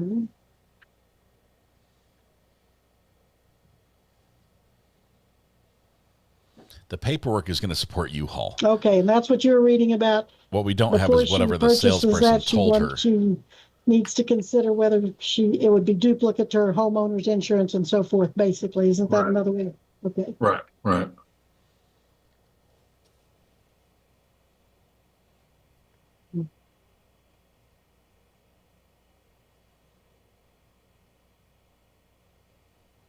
Customer acknowledges and agrees that the U-Haul equipment contract is subject to the U-Haul arbitration agreement. Was there any arbitration in this matter? No, ma'am. Nobody sought to enforce that part of the contract? Again, I got the subpoena, we got the notice, and I'm here today. All right, I gotcha. Now, are you the owner of the local U-Haul, or what exactly is your position? He's a regional manager. Company? I'm a manager with the U-Haul Company of Southern Kansas. And how do they do that? Is there a parent company somewhere, and then they franchise out? How does that work? U-Haul Company of Southern Kansas is its own corporation. Okay, and you're an authorized agent? Yes, ma'am. Okay. But you don't own the trailers and No, ma'am. Okay. By the end of this, you're- we can all I'm looking at this qualify as a link thing. Do you need U-Haul storage here franchisee. at your destination? Why did you present that to me, Miss Yost? Do I need storage? Space, I'm sorry. Oh, that's the copy of the front of the terms and conditions that they stick your paperwork in. That's where you can find that if you want to see any exclusions to your insurance, you need to go to that website and all that stuff. So it's basically, yeah, that's. Well, number one on here says in big bold letters, U-Haul arbitration agreement. Customer acknowledges and agrees that the agreement is subject to the U-Haul arbitration agreement. Did you get anything about arbitration from U-Haul?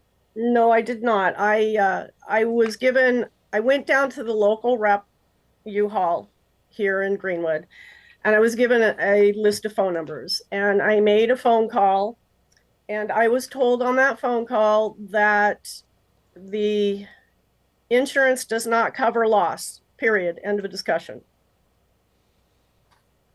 Or not loss, but theft. And so that's when I started well, that isn't when I started. I was told that, yes, basically that it doesn't cover theft, so therefore they couldn't do anything to help me.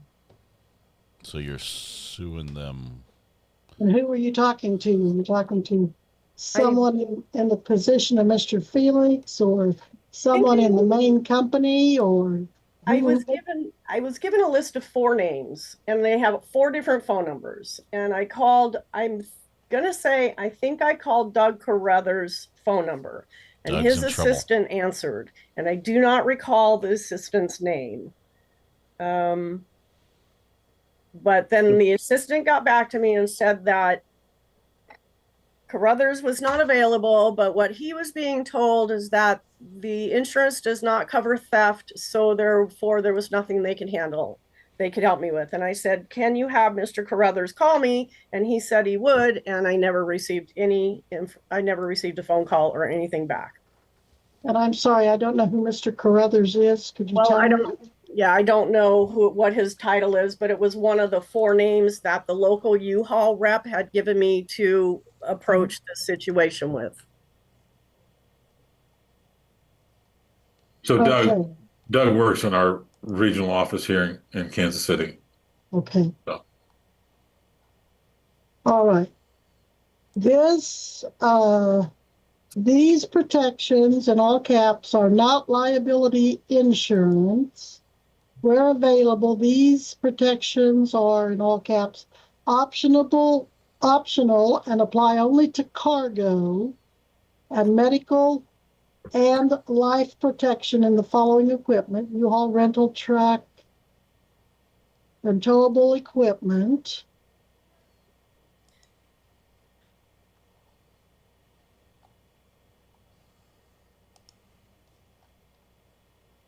Well, Mr. Felix, what about that, where it says it is well,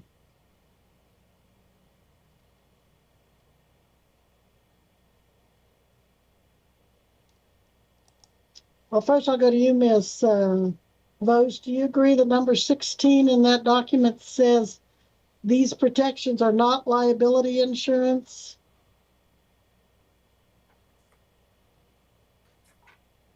I'm looking here real quick. It's on about this 1, 2, what page is that of that red document? Oh, that's way into it. That's that U-Haul, and it goes clear into 1, right, 2, 3, 4. And that's why that's where I get in. It's kind of deceptive marketing, because you're in one brochure where you say you're protected, then you're in this one. And then if you go to their online terms and conditions, that's how we didn't, because I asked the attorney that was helping me, I said, what about this arbitration? And he went online, and their online agreements are different with the arbitrations. And he said, you can go ahead and go to small claims court based on something he found in the online terms and conditions. Greenwich, I think I've turned off the translation it's like stuff. It's not consistent, and it's deceptive marketing. making you feel like you're secure, and then come to find out it doesn't even cover what you think it's I covering. fixed it. Type something in Spanish, see if it Do you fixes know who you talked to locally in Eureka when you rented that trailer? Mike is the gentleman's name. I don't know if he owns the U-Haul rental company here in Eureka or he just runs it or manages. I'm not sure, but I just know his first name is Mike. Mr. Felix, are you in Eureka, or you said something about Kansas City a while ago? Where are you? Which office are you in for your involved? In Kansas City, ma'am. Didn't fix it. Okay, thank you.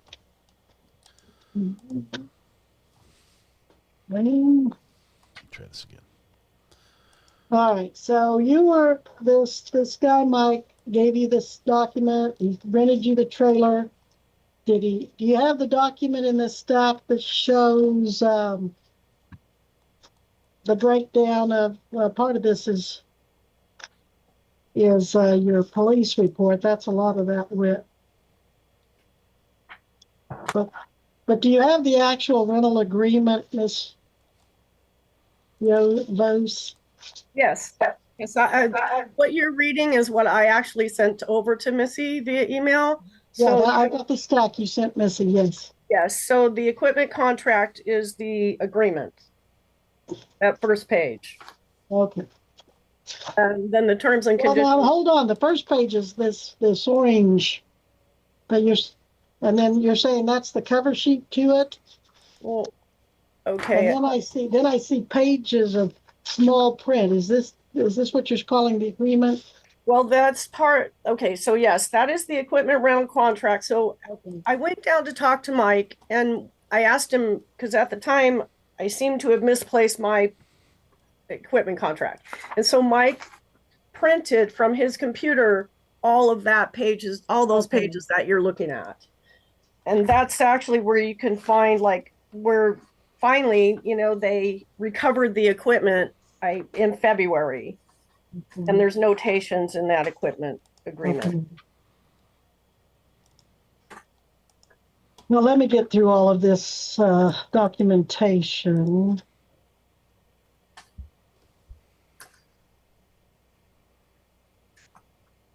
We do have verification of the theft report.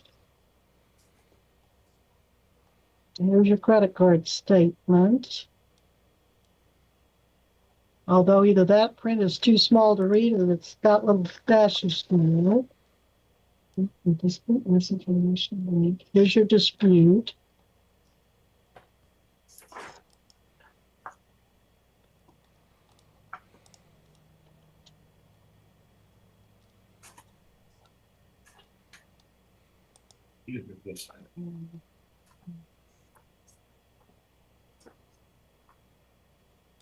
Okay, here's your credit card statement for $2,864.85. Let's see where that came from. That is the amount they billed your credit card after the trailer was recovered, correct? Yes, ma'am. Okay, now it's starting to compute. What is Nathan blowing his nose with? That didn't look like a hanky. It looked like a pair of shorts.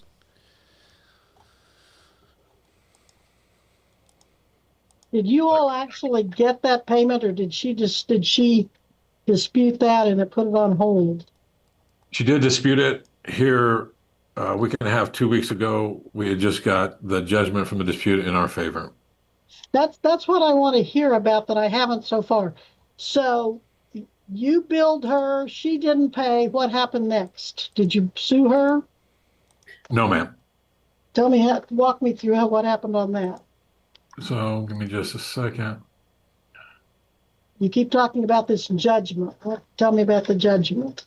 So she with her credit card company, she disputed the charges for the credit card. So when we recovered the trailer, it looks like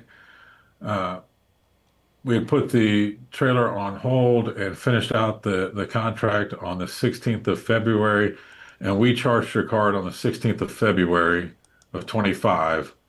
The 2864.85. And that charge went through. Mm-hmm. After that fact, she disputed the charge with her credit card company. And here about a week and a half, 2 weeks ago, the judgment came through on the dispute, and it was in U-Haul's favor to where they released the funds of the charge that we had done previously. Is that correct, Ms. Yos? Yes, I just got a copy of the judgment yesterday in my email. Okay. Yeah. So, Yeah. yes. So in February, you all sent you a bill or sent a bill to your credit card. You then you saw it on your credit card and said, "Hey, I don't want that paid. I didn't authorize that." And so the credit card company then did what? Did they who brought a lawsuit against whom? There was no lawsuit. It was all within the credit card company. Okay. They allow you to dispute charges, and then they do their fact finding mission on if it was a valid charge. We had a contract that was signed that we presented, and Ms. Yos, if this would speed things up, and if you're willing Here comes an for offer. everything, I'm more than willing to credit what we charged you, the $2,864.85. I understand the frustration about the protections on the items that were lost. We just don't have theft coverage. It's all volume damage. When you go to the Safe Tow or the Safe Products on U-Haul.com, you just offered for the towed property protection, refund. It says covers damages to your cargo or vehicle while being transported with U-Haul rental trailer, auto transport, tow dolly, multiple levels of protection for you to choose. I understand the terms and conditions that you give and in the process of moving and how hectic it is. But if you're willing to accept that, I'm willing to credit the $2,864 change. That's kind of like what I wanted all along. If I had got, so. And we screwed up, and we should have gotten back to you, and we didn't. And I apologize for that. So. Sure. So I'm not sure how that. the credit card company, because the 2,864 is one thing, but I don't know. They're coming back now that they've ruled in U-Haul's favor. Right. They're going to infer all of the interest charges from the initial time, which was February 16th that you billed, until current, now August. So they're going to include all of these interest charges. So I don't know if it's easier to reverse the charge to the credit card, because So what I can do today is, if you'd like, I can. Do you still have that card? Is it still a valid card? The same number and expiration, all that? Yes. So we can issue a credit back. It's going to take 3 to 5 business days for that. I'll give you my cell phone number, and once you get the bill to where you have the interest and everything, you can give me a call, and I'll take care of that also. Okay. Yes. That's all I wanted from the very beginning, to be honest. I wish I would have been involved again. Me too. When I saw this, I made phone calls because I thought I didn't know we had gotten the charge go through. So I was calling to see if there was a promissory note and if it got to collections and all that stuff. And they're like, "Oh no, it was disputed." And they're like, "Oh, we just got the results today." And I was like, "Son of a gun!" Because I'd have called you that day and told you, "Ma'am, we're going to cancel that and all that." But it was already too late. This was already scheduled. So I wish I would have had your phone number. We were not one of the ones that I was given a phone number to. Yeah. So I was in a different position at that time, and I just came back to this part of the company and whatnot. And again, I apologize. Holy smokes. Sweet. All right. Sounds like we have an offer and acceptance of a settlement. Tell me exactly what the terms of that are, Mr. Felix, what it is you're doing. So we're going to credit back what we had charged in February of 25, the 2000 that number. February 26th, actually. Oh, that was February of 20. Yes, because the trailer was rented in October of 25. That's how long this has been going on. Okay, so give me just a second. He's like, "Oh, I'm looking at the wrong 5 case." and that's 6. They kind of So up curiously. we had put an authorization and a charge of $2,864.85. That we will credit that today. It'll take 3 to 5 business days. And then Miss Yaw's, my phone number is. Sorry, if you put that out to her now, it'll go across the internet. So you might want to send that. Okay. You're in a chat, or I can put you in a private breakout room at some Is your point. phone number still the same, ma'am, as what was on this rental contract? Yes, it is. Okay, I'll call you as soon as we're finished here. Okay, thank you. Tell me that exact amount again. $2,864 and how much cents? 85 cents. 85. Okay. And then once she gets her, I'm going to call her after these proceedings. And once she gets her bill from the credit card company with the interest that's owed, I will reimburse for the interest owed. Wow. This is above and beyond because contractually, And legally, when are you going to notify the credit he's in card the company right. for the credit back charge? You'll do that when? Today? So I will do that electronically today. It takes 3 to 5 business days to get through our system into the bank system and whatnot. But I can send you a receipt for that credit also, ma'am. Judge, do you need that receipt? Oh, I don't know that I do, as long as she gets it. Okay. I can handle this one of two ways. I can just consider this resolved, or I can set it for a review to make sure everybody's satisfied that things are done. Is there a preference from anybody, whether we need to come back and have another hearing or not? I'd rather not waste anybody else's time. And Miss Yawes, again, I'm going to call you right now. And again, if I'd have been involved with this earlier, we wouldn't be here. Okay. Well, I've got your name now. Yes, ma'am. Thank you. She's going to get your number in a minute. Right? Yeah, you call me anytime you need something with U-Haul, ma'am. I'll take care of it.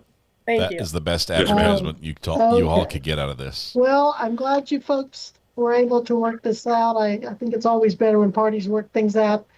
I think it's not as satisfactory sometimes emotionally, if not, when the court has to make the decision for you. But all right. So anything else that I need to address, or have you folks resolved it yourselves? I think we resolved it. Sorry to waste your time, Judge. And You didn't waste it. We're here to resolve things, and maybe my being here helped you two to resolve things. And if it did, that's great. it would have been resolved the first time I talked to her. It would have been resolved the first time I talked to her. All right. Well, thank you so much. Now, there is an attorney on here, Daniel. Who is that? Daniel Martin. Are you representing someone in this? There you are. I thought I saw an attorney.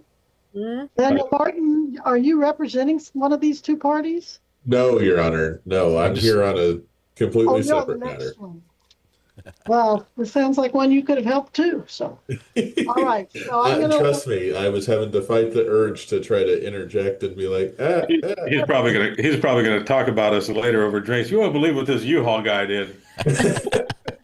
Or this judge did, well, we'll let them talk about that over drinks and not in this matter. So I'm going to let you folks go at this time.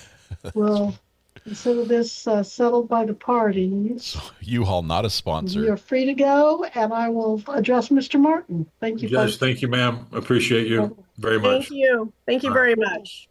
Both. Right. Thank you. Thank you. Thank you, Missy. All right. Bye. Bye-bye.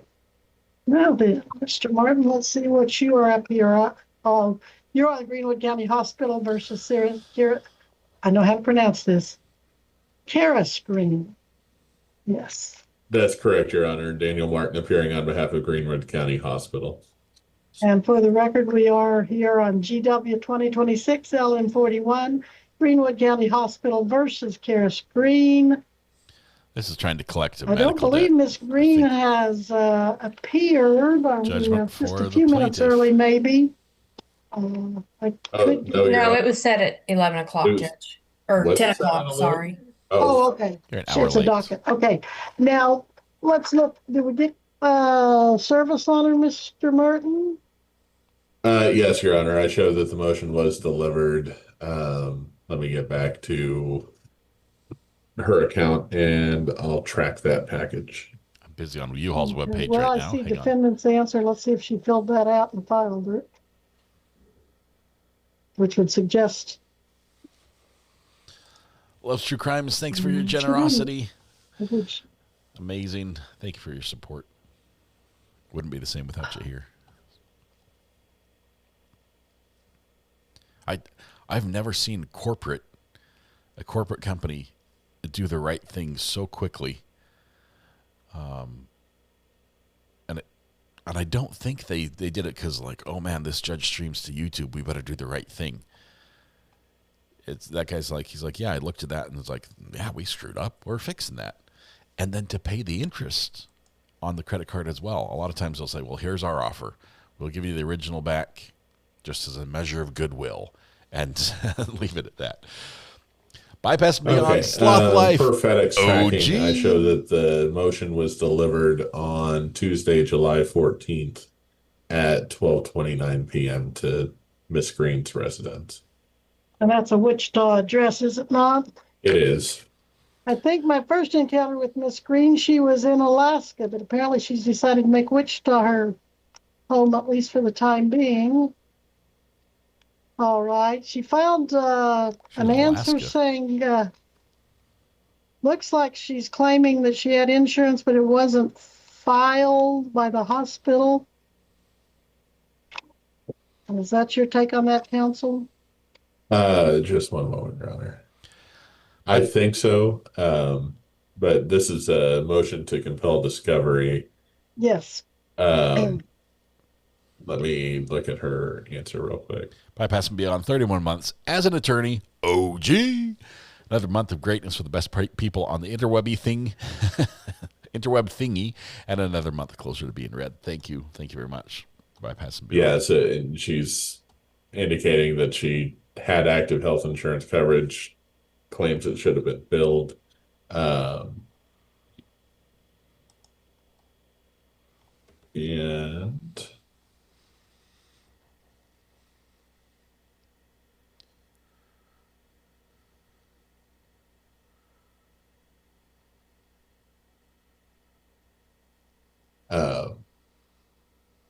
looking at our itemized statement,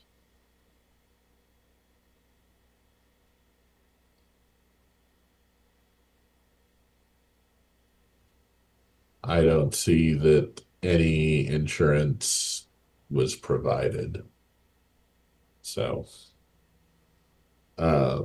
So how are you wishing to proceed at this time, sir?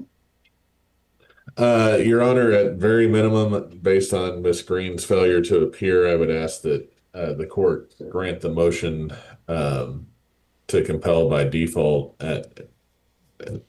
At best, I would ask for default judgment.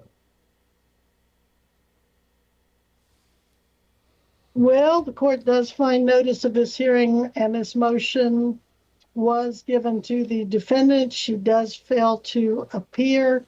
Motion by default is granted, and counsel may proceed accordingly with journal and so forth. Anything else, Mr. Martin, at this time? I'm sorry, I didn't catch the very last part of what you said, Your Honor, and I want to make sure I make it. I said you may journalize and proceed. Okay. And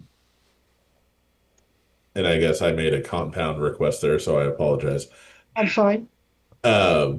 Just to clarify, are you approving default judgment? Yes. Okay, thank you, Your Honor. You're welcome. I'm sorry I didn't say that properly. No, you're fine. I just wanted to make sure before I submit a journal entry and it come back. That's not what I authorized. That is what I authorize. So. All right. Thank you, Your Honor. I appreciate it. And you have a wonderful day. You too. We will be adjourned at this time. All right. We are adjourned.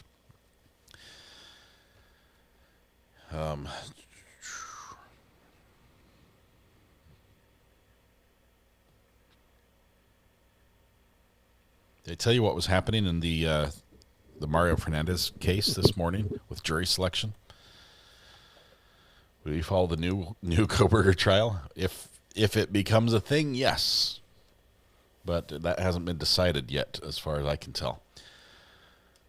What was the update about the judge shot? In a nutshell, Laura, they get a new mental health evaluation. Defense gets to have their doctor there as well. The death penalty decision has not been made, whether it's on the table or not, by the judge, whether it was going to be removed or not by the judge. That's in abeyance. We have a change of venue, and it can't be any adjacent county either. So it's going to be a big hop, skip, and jump to get to a new county.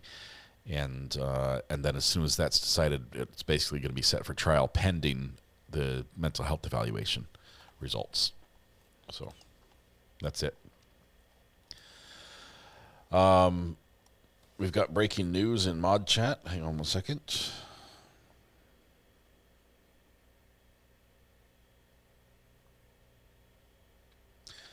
Louis Mangione, oh my goodness, expected to plead guilty in federal court. This is interesting. Brian Anton was tweeting about this the other day. Luigi Mangione, he's the guy that shot the insurance executive in the back, allegedly. Just sort of cold blood execution, and then remarkably had outpourings of support because there was grievances against the insurance companies for how they were. Luigi?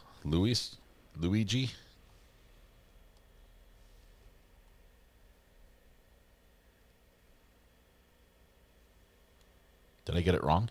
Anyway, we're expecting a plea deal there. I said Lewis. I meant Luigi. I apologize. Brian Anton was tweeting about this because they're suddenly, for tomorrow, I believe it is, there was a hearing that was suddenly scheduled. And like, whoa, that was out of nowhere and just thrown on the docket like that. So they're expecting a plea deal of some sort. And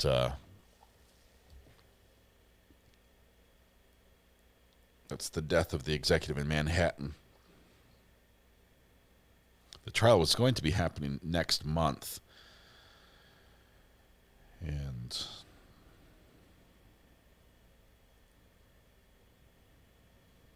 let's see. This federal case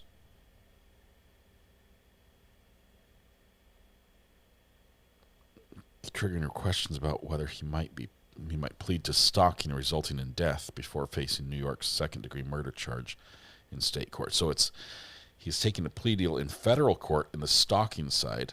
The murder trial happens next month. So in New York. And New York's a tough one to get video out of.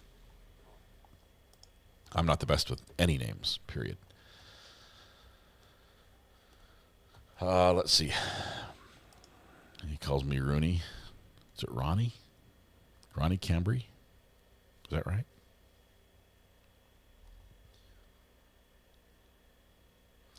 Already took a deal in federal court, so the state trial would be considered double jeopardy. Brian Enton was talking about this, Jay. He can now possibly get less than life sentence. It's up to the judge. I don't know if we'll see. Federal and state are different. The charges are a little different. It's the stalking charge. I don't think the double jeopardy applies.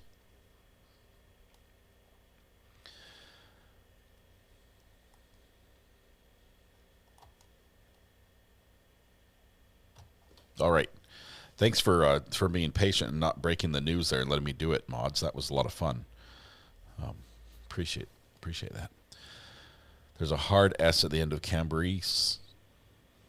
Is it still Cambris? Is it Cambris or?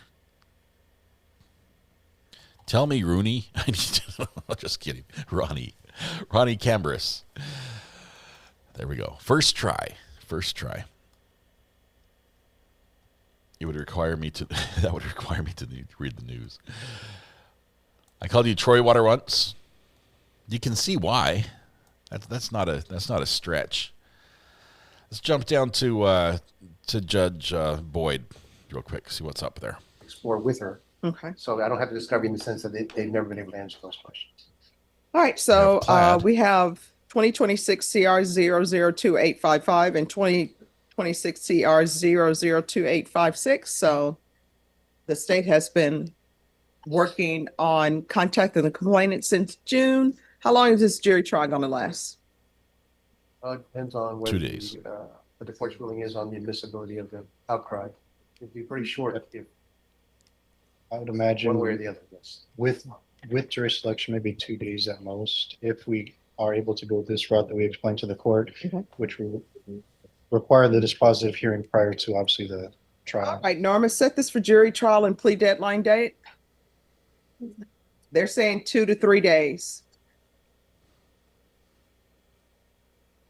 And note that this has been on the docket since April, so it needs to be tried.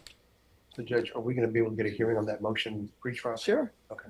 Well, not pre-trial, the day of trial, but like in advance, so to give us time to reevaluate our plea bargaining, depending on the court's ruling.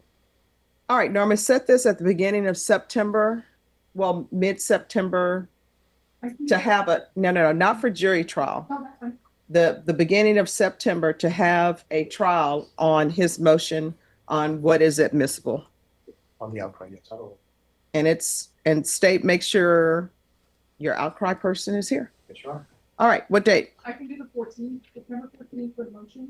All right, and when will be jury trial? September 28th. All right. So you'll need to be here September 14th and September 28th. September 14th is a hearing on this defense's motion, and September 28th will be jury trial date and plea deadline date. All right, do you have any questions about anything? No. All right, thanks for dressing appropriate for court. Just have a seat. Your attorney will bring you a reset form. You're welcome. Kathy Russin just posted an update on Law and Crime about our trial that we're starting on Monday. That is this update in Nevada and Dwayne Davis. 36 jurors will return to court today at 1 p.m. Pacific time. The attorneys will use their strikes, and the jury will be seated by the end of the day. We are still expecting openings on Monday. So jury selection is going better for Dwayne Davis than in the Mario Fernandez case, where this morning was a little bit rough in the Mario Fernandez case. What we had there was, let me see if I can give you the scoop on what happened. First thing, the judge comes in and she's like, "Are we ready to continue with jury selection?" They're like, "No, we have issues." Some of the jurors who had made it into the panel and the prospective jurors hadn't been ruled out yet, okay, because they're still trying to seat a jury. One of them hadn't shown up, number 128. Number 128 had come to them at the end of the day, right before she left. And she's like, "By the way, number 129 is breaking the rules." And then she left. And so 128 doesn't show up and calls and says, "It's anxiety. I'm going to be late." And the judge is like, "Oh, you've got to be here. And what's up with 129? And then they also have, I don't know, 55 and 90 or whatever. We've got juror, I think 52.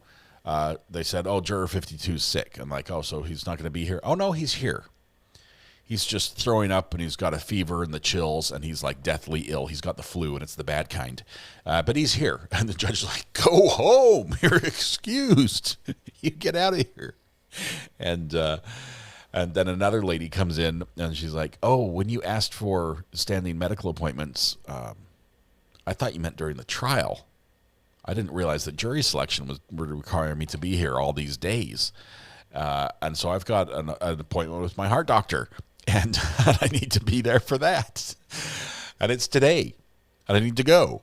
And so she got excused. The sick guy got excused. They brought in the accused of the one who was supposedly committing misconduct, and they're like, "Got some word that you were doing naughty things. What happened? What'd you do?" And he's like, "No, not me. No, I'm good." And like, the judge is trying to make heads or tails of it and says, Did you do any research on the case?" I'm like, "Nah, no, not me. Nope." Like, "Are you talk to people?" He's like, "No, I'm excited about it. I'm excited to be on the jury." And red flag goes up, right? Red flag goes up there. And he's like, "Nah, I'm good. I'm good." And then like, "All right, I'll send him back out." And then the judge has to figure out, okay, now what do we do? Because now we need to call in 128, who just showed up, the anxiety person, the reporter, the person who said, "Hey, 129 is doing bad things." How do we bring her in without showing 129 that she's the one that tattled on 128.9? And so they figured out a way to shuffle things around and bring her in. And she is a nervous wreck. And she says, I'm so nervous. And, she loved being on the jury. She's really excited to be on the jury as well. But she says, "Well, we were sitting here, 129, the guy right next to me, and I was like, 'So, what do you think about this guy, huh? How do you think he paid for his lawyer? Do you think he did it?' And she's like, 'Don't talk to me. I know I've been a juror. I've had friends that said, well, tell me about jury duty.' She's like, I can't talk about anything." And they're like, "Please." And she says, "No." And then 129 says, "Well, I'm not going to tell you about the conversation I had with my friend." But he then goes on and says, you know, what do you think about this guy? Does he look guilty? How do you think he paid for his lawyer? Interesting case, eh? You know. And so she reports this to the judge, and of course the state now says, we want her off. Because as she's talking to the judge, she gets all emotional. She's like shaking and crying a little bit. She's like, I can do the fair trial, the fair jury thing. This situation that I've been put in by 129 is not comfortable for me. Defense wants her because she's all on board on you can't prejudge somebody. They're like, we want her. And the state's like, we think she should go. So it's crazy. They're still trying to seat a jury down there. That trial is going to be going simultaneously with the Dwayne Davis trial. They probably will be able to get theirs seated here this week as well, and then start everything on Monday. And that's the update we have right now. RA subscribers know how to get on the jury. Be invisible. Talk only when asked directly. Nonchalant. Don't over volunteer. Don't seem eager. Don't be weird. Okay, don't be weird. Don't bring, if you watch Jury Duty, don't do what any of those people did. But so far the judge is keeping the lady who reported it, and they're kicking off the guy who didn't. And the judge, I think, wanted to hold him in contempt because I think she feels like he's lied to her. And I'm not sure if they did that, but he's going to be excused. Anyway, those are the updates. Don't say commands out loud like remember in the beginning when we started 110 years ago. Yes, don't say those.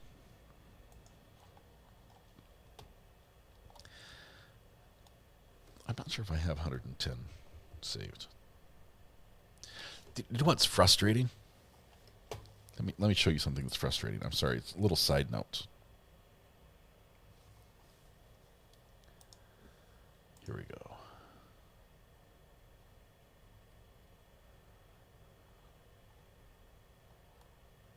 Now they're telling me why I should upgrade to 9.2. I can't. What's frustrating is I can trigger commands manually.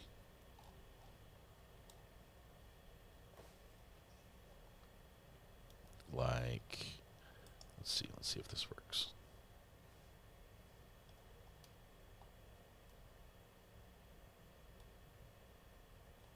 Oh, it's not going to let me now.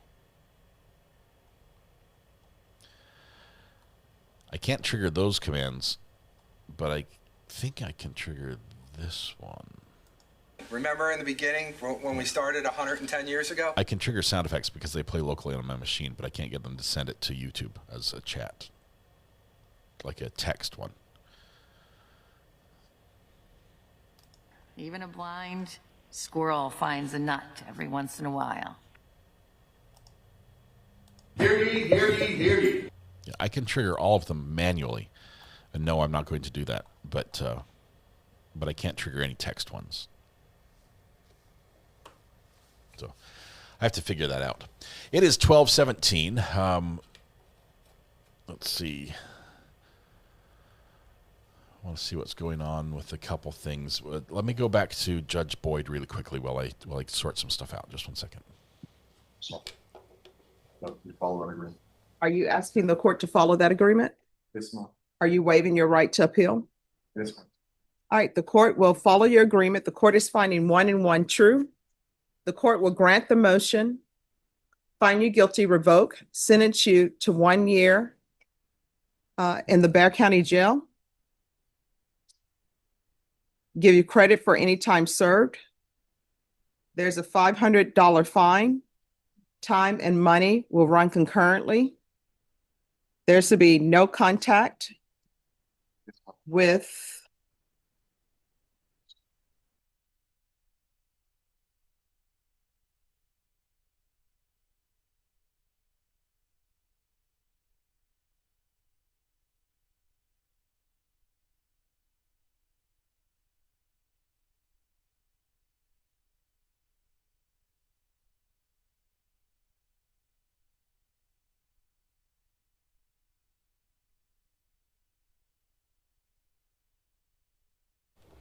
She mutes the parts about the victim. We're going to jump to Judge Ricky. 9:00 a.m. Greenwood County Courthouse, Eureka, Kansas.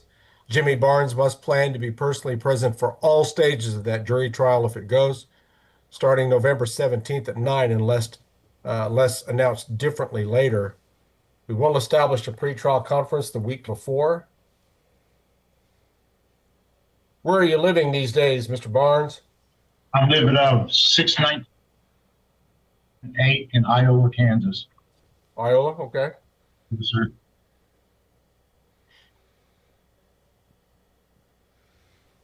It's a lot of attorneys here for this one. That court date was November the 17th at 9 a.m. That's the jury trial date.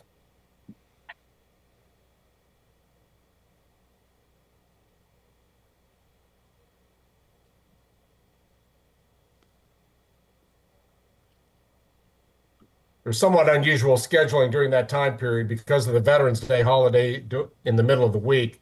The trial date was deferred to a week later, but my pretrial conference docket, which normally is in the preceding week, will be actually a week before that. The date that I will hand out is Thursday, November 5. I'm currently contemplating that this would be done at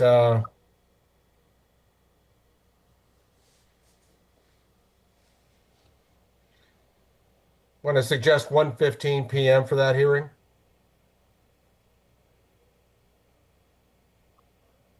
So 1:15 p.m. on Thursday, November 5. Mr. Barnes, is it any trouble for you to come over from Iola to be at the Greenwood County Courthouse like you were today? No, Your Honor, it is not. Zoom quality is usually quite good from the sheriff's location there. So I'm going to order you to appear from that location on that date, just like you did today, Mr. Barnes. You need to be on time, 1:15 p.m. on Thursday, November 5. That's a Zoom pretrial conference. Very important proceeding, though, Mr. Barnes, and you're ordered to personally appear there at the courthouse in Eureka to conduct that proceeding. I encourage the parties to continue discussions and/or negotiations as might be appropriate to try to resolve this Barnes case. If not, we're set for jury trial the following week, or excuse me, 2 weeks from then. All right. So with our pretrial conference dates and jury trial dates now established, Mr. McClendon, are you aware of anything further that needs to be addressed today? Judge, we would like to be heard on bond, the ankle monitor for my client, but otherwise I have no motions or anything that needs to be taken up if that's what you're inquiring to. All right, I want to inquire next. I have Jerry Collins apparently here from Collins Bail Bonds. If you'd unmute yourself, Mr. Collins. He's just securing his interest, making sure.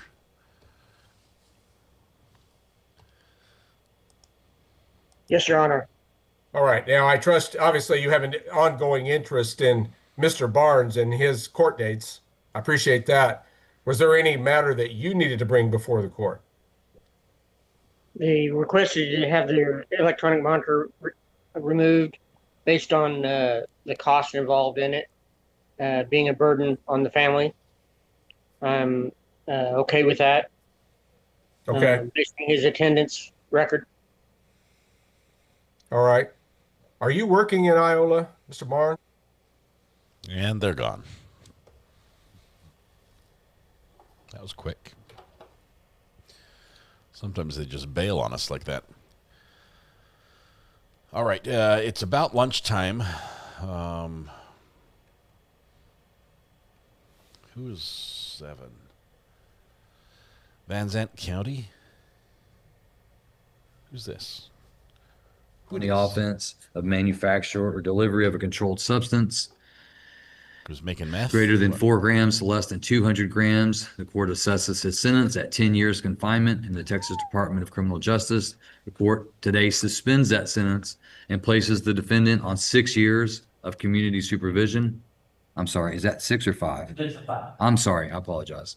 And if I said 5, or if I said 6 earlier, I apologize for that. Let me correct the record. The court suspends the sentence pursuant to the plea agreement and places the defendant on community supervision for a period of 5 years. orders him to pay a $750 fine, $180 in restitution, $290 in court costs, and $535 in reimbursement fees. And the court orders him to attend supervision as intensive supervision as a condition of his community supervision. And the court also takes into consideration, is that part of the plea agreement, the 1245s, or is that just a rejection by the DA's office? Okay, all right. So since it's not part of the plea agreement, I'll let that be off the record. All right, and so Mr. Grossel, the court has imposed the sentence, and you're going to be handed over to the probation department so they can carry out the terms and the conditions of your sentence. Do you have any questions? No, Your Honor. All right, come forward. I'm gonna have you be fingerprinted by Sergeant Martinez, and then the probation officers will give you more information about what's next. Lawyer says, I'll send you my bill. Hang on. Judge Ricky, or not Judge Ricky, but the standing judge is just coming in. Been told it's very illegal assault.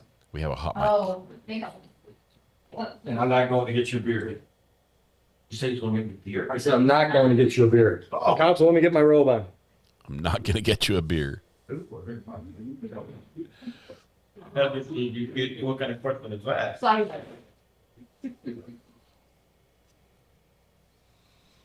Judge is just putting his robe on. Judge Oakley. Give him a minute. It's pretty easy to put on. It's got a zipper.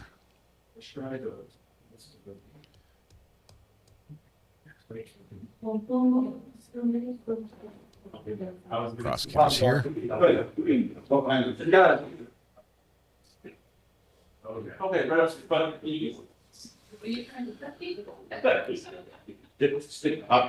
My printer ran out of ink this morning. Don't let me leave without talking. Okay. Counsel, are we ready on Clark? Go ahead.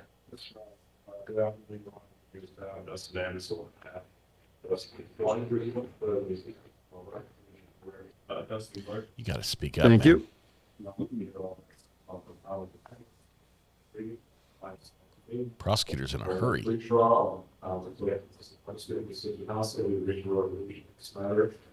Mr. Clark is going to bring in 40 to the charge as it is, addendum of 6-month delayed sentence, on which will start reporting without conviction. All right. YouTube, can you hear Mr. Williams? No, we can't. Andrews. Oh, Mr. Andrews, I'm sorry. Williams is my middle. Williams is my middle name. He's talking to us. And I'm sorry, and I'm the one that would, I'm like, I've seen Williams and you don't. I suspect that your voice is not carrying. I can hear you because that mic is really bad for the Zoom stuff. So I'm just confirming with them that they whether or not they can hear you. All right, Mr. Clark, did you discuss your rights and options with Mr. Andrews? And did you discuss with him the possible penalty for this charge? Understanding all that, are you pleading guilty to the charge? Are you doing so freely and voluntarily? Counsel, July 12 incident date, would you voir dire? Yes, Your Honor. Mr. Clark, on the black slip for you in the city of Vancouver. On that date, you go to a Walmart, a superstore. There's a Walmart. Walmart superstore, and you pick up some items. And after you pick up those items, did you pass on points of sale prior with the intent to leave the store? And you did not pay for those items that you passed with the sale. Theft from Walmart. That's how factor. It does. Yep. I'll accept the plea. What should I know? Yes, Your Honor. Speaking with Mr. Clark, he informed me that he was a maintenance man at McDonald's. He recently quit due to some things that were not necessarily because of him, but just for the sake of total peace within family, as far as family is concerned. He is in the process of obtaining employment. So he's asked the Honorable Board, for them to find some costs for this department. And see,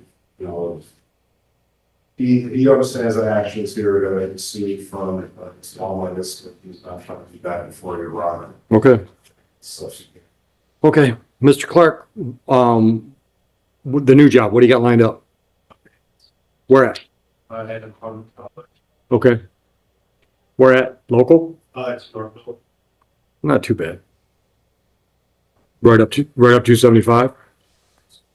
Oh, so you got an in. Good, good. Where's, is it Schreiner Road? Where's that at? Yeah, where? The Walmart? Okay, yeah. Okay, all right. What were you taking at Walmart's merchandise? What were you getting? Action figure. Okay. All right. Any prior criminal history? There is something pending right now, Your Honor. Nothing prior though. You got any old misdemeanors or felonies on your record? What was that? Okay. What's pending? What kind of charge? Way was damaged by the Wayne County Road Commission. Mhm. Allegedly, I went outside and made some threats. Felony, no. To the workers. Okay. So you got court date coming up on that and I've been dealing with this for like 2 years. okay. All right. So 6 years ago, retail fraud. What'd you take that? Honestly, I don't remember. I think it was Fair enough. It was like a little piece of, I was trying it on and I had my son with me and he was little at the time, so he ran off and I had forgotten, but obviously not an excuse. Yeah. So I think it was like a ring or a bracelet or something. Okay. All right. Anything either one of you want to add before I sentence?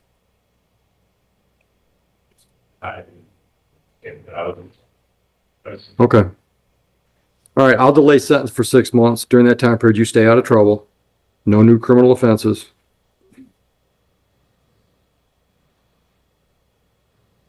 No new criminal offenses. What $200 cost and 4 days on the court work program. Work program is assessed as an alternative to jail. We run that program 7 days a week. You pick which 4 days. I'd suggest you schedule it quick so when you get a chance to start that job, this doesn't stop you. But we run it 7 days a week. You pick which days.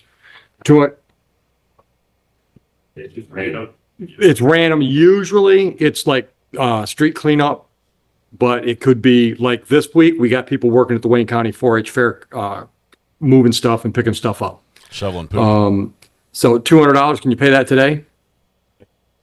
That's all right. Go downstairs, talk about your options. So when you walk out of here, you're going to have a schedule for 4 days and you're going to have a plan on the $200. All right. Front counter does it all. Right. Okay. Good luck.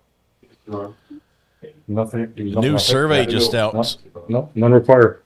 By Lending Tree. And Make his way in, he texted me again. Shows that no, never saw him, did we? He said you kicked that. He's like, I love it. Mr. Neely? We're going to mute him for a second. You're talking.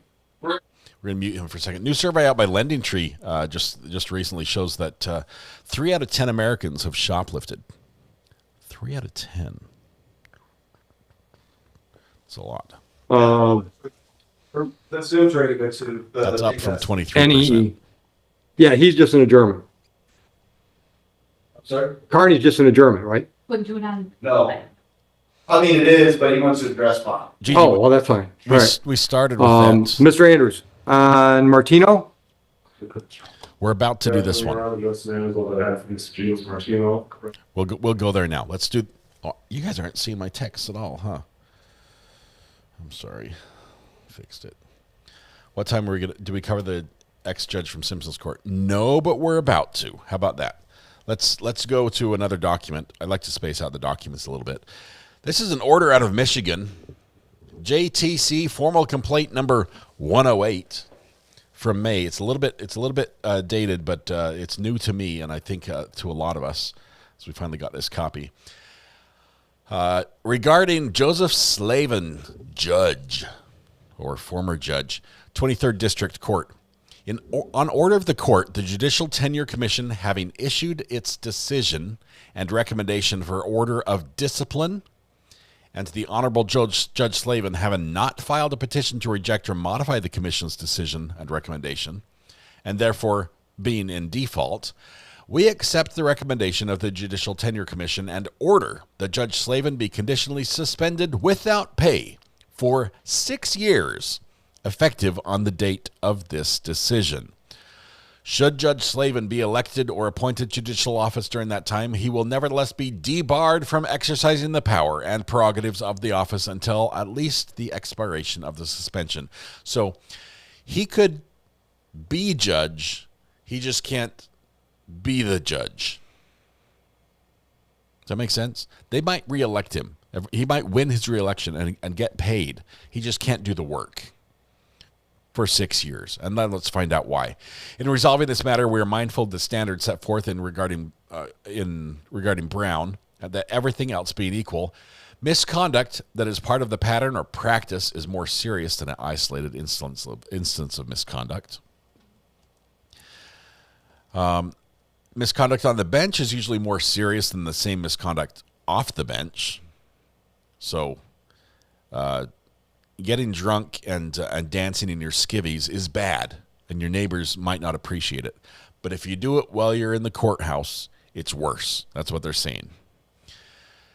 Misconduct that is prejudicial to the actual administration of justice is more serious than misconduct that is prejudicial only to the appearance of propriety. It's worse when it actually affects justice, instead of just looking bad. Misconduct that does not implicate the actual administration of justice or its appearance of impropriety is less serious than misconduct that does. Misconduct that occurs spontaneously is less serious than misconduct that is premeditated or deliberated. So if you accidentally slip up while you're on the bench during a trial and blurt out your intrusive thoughts about a defendant's heritage or school choice or something, that is not as bad as if you had prepared a written statement on the matter and read it in court. Okay, so this is just the basics, the facts. Misconduct that undermines the ability of the justice system to discover the truth of what occurred in a legal controversy or to reach the most just result in such case is more serious than misconduct that merely delays such discovery. So if you're hiding, you're burying it so justice can't be done, that's worse. Misconduct that involves the unequal application of justice on the basis of considerations as race, color, ethnic background, gender, or religion are more serious than breaches of justice that do not disparage the integrity of the system on the basis of class of citizenship. What that means is if everybody who comes before you is a certain religion, and you treat that certain, if everyone of a certain religion that comes before you is treated, say, if you've got oh, you're a Catholic? Oh, I don't like Catholics, so we're going to throw the book at you if you're a Catholic. And you do that to every Catholic that comes before you. That's a problem. Whereas if somebody just comes before you and you're like, I just don't like you, and I'm going to throw the book at you. It's worse, the Catholic one's worse, in the eyes of the court, even though for the individual, it's the same. We're going to see what he did in just a minute. In the present case, those standards are being applied in the context of the following findings of fact. Here's what happened. Of the Judicial Tenure Commission, which, following our de novo review, we adopt as our own. Count 1. False statements regarding recorded conversation. In the fall of 2021 and early 2022, respondent knowingly made false statements to the chief judge of his court regarding whether respondent had recorded a conversation with the chief judge on November 5th, 2021. This is alleged to be a violation of Canon 2A of the Code of Judicial Conduct. You lied to the chief judge about whether or not you recorded a conversation with the chief judge. I want to know what the conversation was, but you can't lie about it. Count 2. Use of judicial position to help a candidate. On several occasions in 2022, 2023, and 2024, respondent used the courtroom and facilities assigned to him to promote the candidacy of a lawyer who was running for election against the chief judge of respondent's court. Oh man, there's got to be history here. This is alleged to be a violation of Canon 2C and the Code of Judicial Conduct, as well as the MCR. It's also alleged that his behavior violated MCL and thus Canon 2B. So multiple violations there. You can't promote candidates or endorse candidates on the bench. Count 3, inappropriate demeanor and disrespect. Respondent made disrespectful public comments about his chief judge and employees of his court on several occasions from 2022 to 2025. He hates Judge Shackelford. in violation of Canon 2B, which requires a judge to treat people with courtesy and respect. It is also alleged these comments displayed an inappropriate demeanor in violation of MCR and Canons 3A3 and 3A14. Respondent made the following comments on the record in open court after being on the record or in chambers, referring to Chief Judge Shackelford as Judge Shacklefool. Oops, my mistake. Shackelford. Yeah, you can't do that. Stating to a litigant who appeared in his Zoom hearing by mistake, who asked the time of a Zoom hearing in front of Judge Shackelford, GD. Whoa, gosh dang it. Before giving the litigant the correct information. You can't say gosh dang it before doing that. Referring to his chief judge, stating, we're going to have a bonfire and taking everything with her name on it, and if she's effing voted out, gone, I will bring burn barrels. We're torching her plaque. Her painting is gone. The name will not be found in this courtroom. All her old literature, all her paperwork, sayonara. It's out of here. Stating to his court officer after a court hearing while still streaming on Zoom, in reference to his chief judge, voters should all know that this is Judge Slavin. You got to have people to carry the load.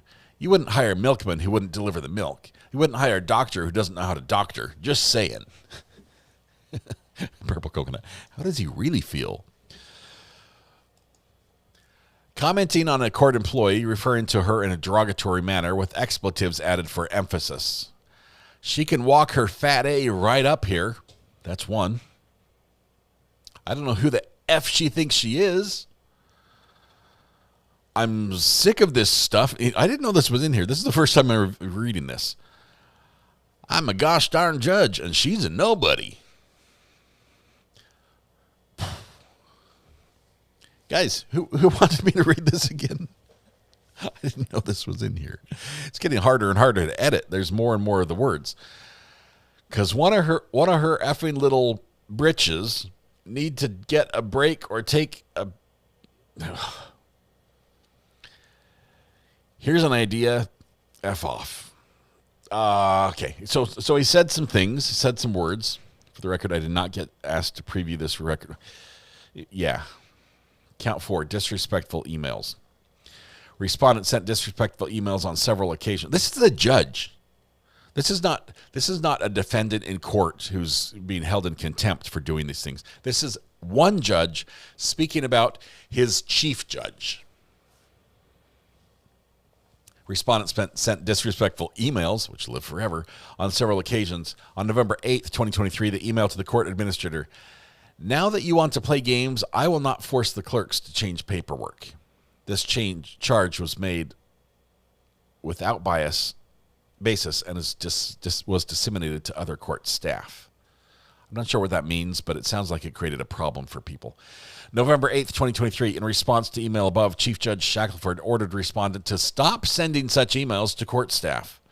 Respondent replied that the message to him from the chief judge was word salad, and he shared this opinion with staff. Yeah, Judge Shackelford replied to my email, and it was just a bunch of word salad. Oops. Oopsies. There was that. A little bit of a hostile workplace. A respondent replied to a November 10th, 2023 follow-up email to those above on November 11th, telling the chief judge that she didn't know the law and lacked an understanding of court rules, which he stated was due to her lack of reading comprehension. He shared this opinion with court staff included on the earlier emails.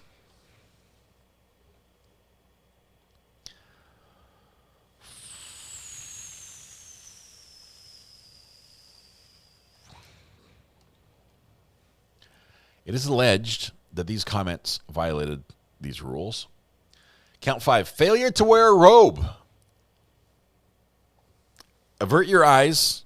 The judge has disrobed. No, maybe it wasn't that bad. MCR requires judges to wear a black robe when acting in official capacity in the courtroom. As we just saw with Judge Oakley. Hang on, let me get my robe. I'll be right back. Respondent violated this court rule on numerous occasions in 2020, 2021, 2022, and 2023, despite having been asked to comply by his chief judges and the SCAO regional administrator. Count 6, concealing face on Zoom hearings.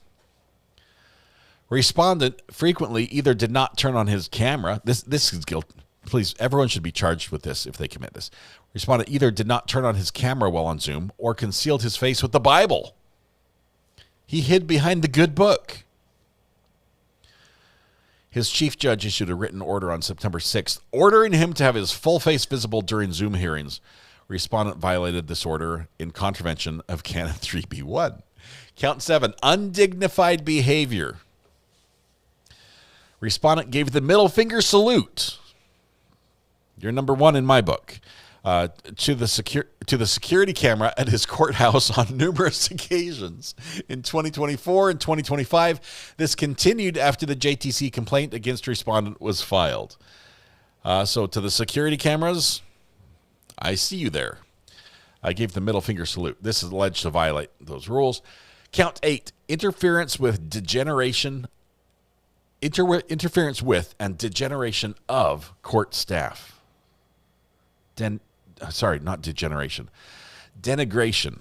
I can read properly. Denigration is different than degeneration, although both might have occurred. On several occasions in 2022, the respondent interfered with and denigrated staff assigned to operate his Zoom software, calling them incompetent and threatening to hold them in contempt for doing their jobs. It sounds like staff turned on his camera or something, and he said he would hold them in contempt for doing that. Count 9, knowing violation of law. This is getting serious. From 2021 to 2024, respondent drove a vehicle he owned with an expired license plate. The tab was scratched off and had expired in 2016. This long-standing and knowing violation of the law demonstrated a disrespect for the law in violation of Canon 2B. Oh, my goodness. Count 10, false statements to the Judicial Tenure Commission under oath. Respondent made several false statements under oath during the JTC investigation, violating these rules. Falsely describing numerous instances of respondent using his courtroom facilities and proceedings herein to promote the candidacy of an attorney running against his chief judge or in her re-election campaign. Falsely describing numerous derogatory and disrespectful comments he had made on the record in his courtroom or publicly referring to his chief judge. Falsely describing comments he had made on the record involving cursing. Wasn't me. Didn't happen. Nope, I did not say those words. It was on the record. Count 11, false statements on an insurance application. Okay, now we're getting in deep. Respondent applied for a policy of judicial liability insurance. This is the "you can't sue me" policy. In April of 2025, long after he was aware of the investigation of him by the JTC and the contents of the instant complaint. Under oath, the respondent indicated that he was not personally aware of any circumstances which could result in the complaint being filed on a disciplinary proceeding being initiated against him. No, I don't have any pending litigation against me for my behavior as a judge.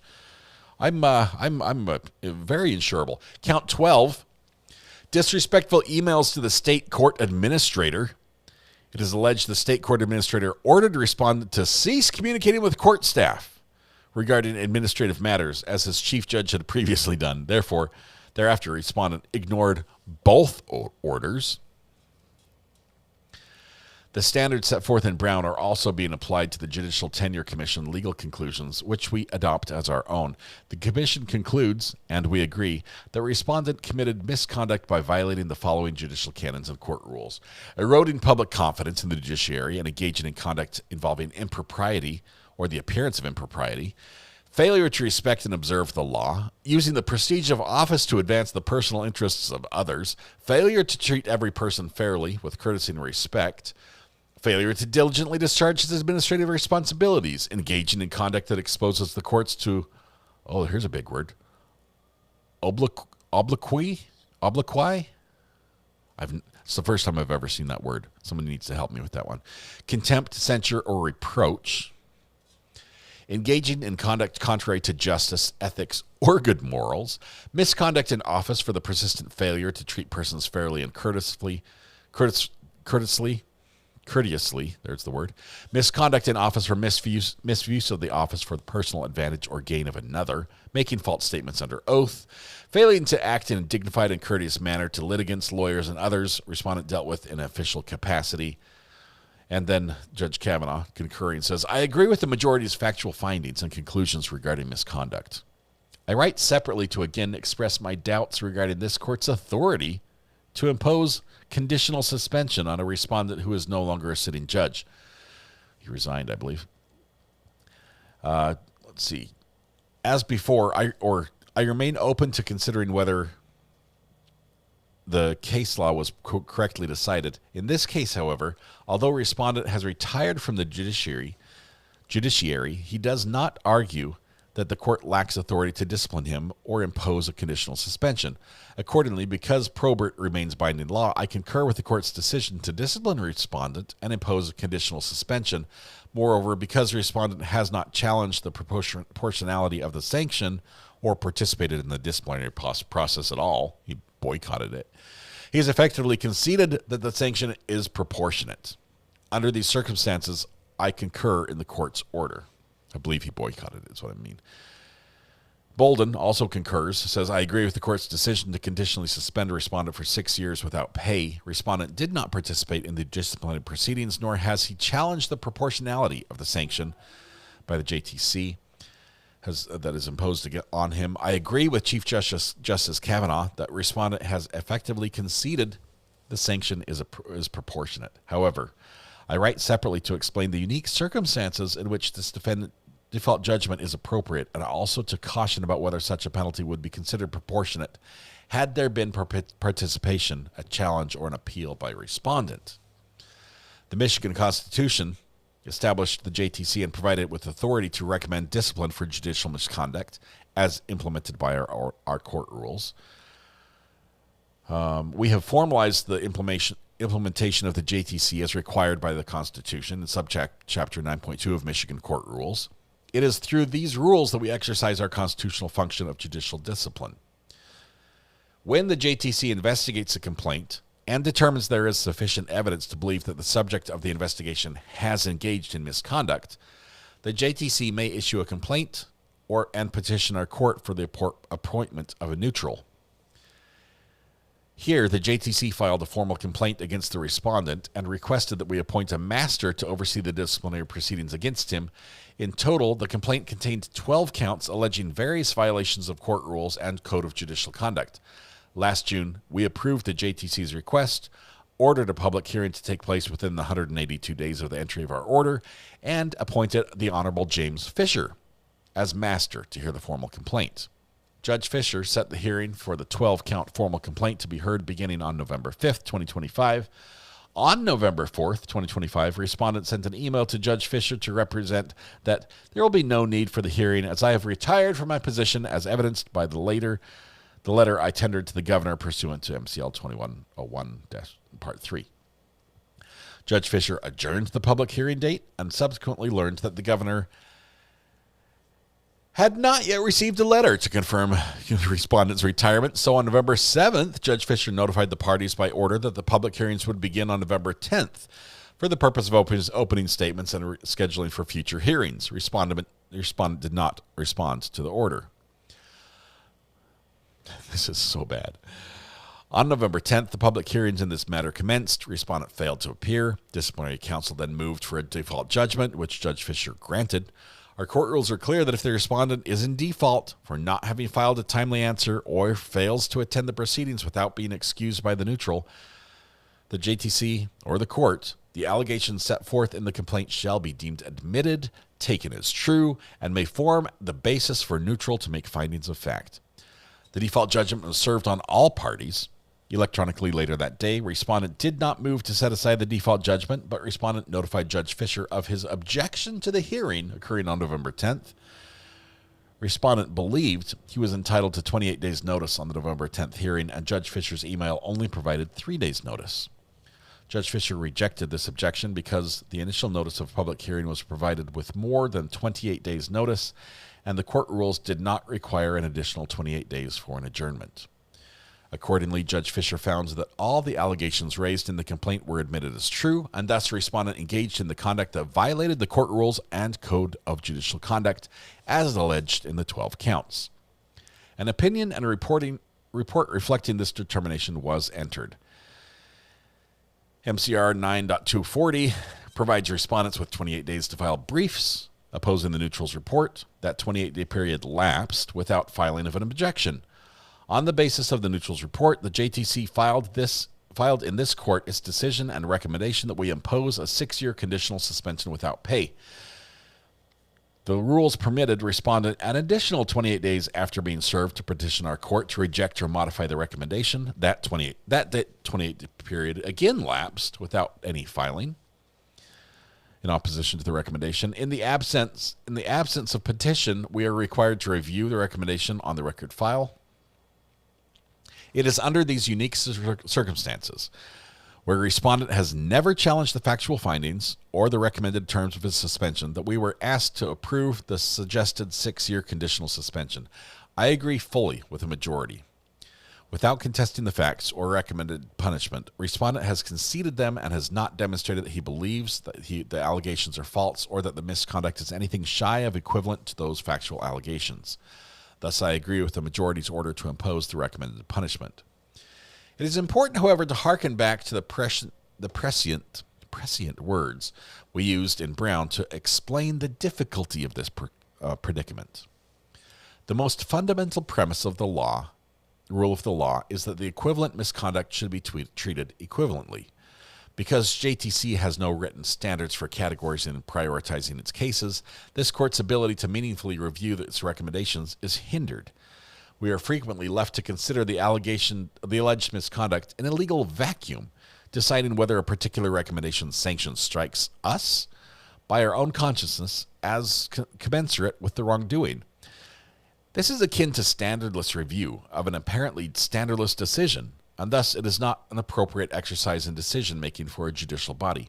In our judgment, it is the burden of the JTC to persuade this court that it is responding to equivalent cases in an equivalent manner and to unequivalent cases in a proportionate manner. In other words, to demonstrate that there is a consistently enforced system of judicial discipline in Michigan. The key to judicial discipline is and must be consistency. To enforce that consistency, Brown delineated 7 non-exclusive standards that the JTC should consider when recommending judicial sanctions. Those 7 standards are: 1, misconduct that is part of a pattern of practice is more serious than isolated instance of misconduct. These are the 7 we read already. On the bench is more serious than off the bench. If it's prejudicial to the administration of justice, it's worse than if it's not. If it doesn't implicate the actual administration of justice, it's not as bad as if it does. Misconduct that's spontaneous is less serious than stuff that's planned out and premeditated. Misconduct that undermines the justice system's ability to analyze and get to the root of the problem is worse if you conceal it. And misconduct that is the unequal application of justice is worse if it's based on race, color, ethnic background, gender, or religion than if it's just to one person without any of those factors. The JTC roughly mapped the respondent's conduct within this framework before recommending the 6-year conditional suspension without pay and a provision to bar respondent from exercising the power and prerogatives of any future judicial office he may obtain, at least within this 6-year period. Specifically, they argued that standards 1, 2, 4, and 5 supported its sanction because, respectively, the respondent engaged in a pattern of misconduct. Some of the allegations involved misconduct committed on the bench. Some of the misconduct created an appearance of impropriety, and the misconduct was calculated and deliberate. Yet the JTC conceded that the standards 3, 6, and 7 did not apply. Finally, the JTC has asked us to impose the same penalty that we have imposed in Brennan. It's the same penalty, even though the factors might have been different.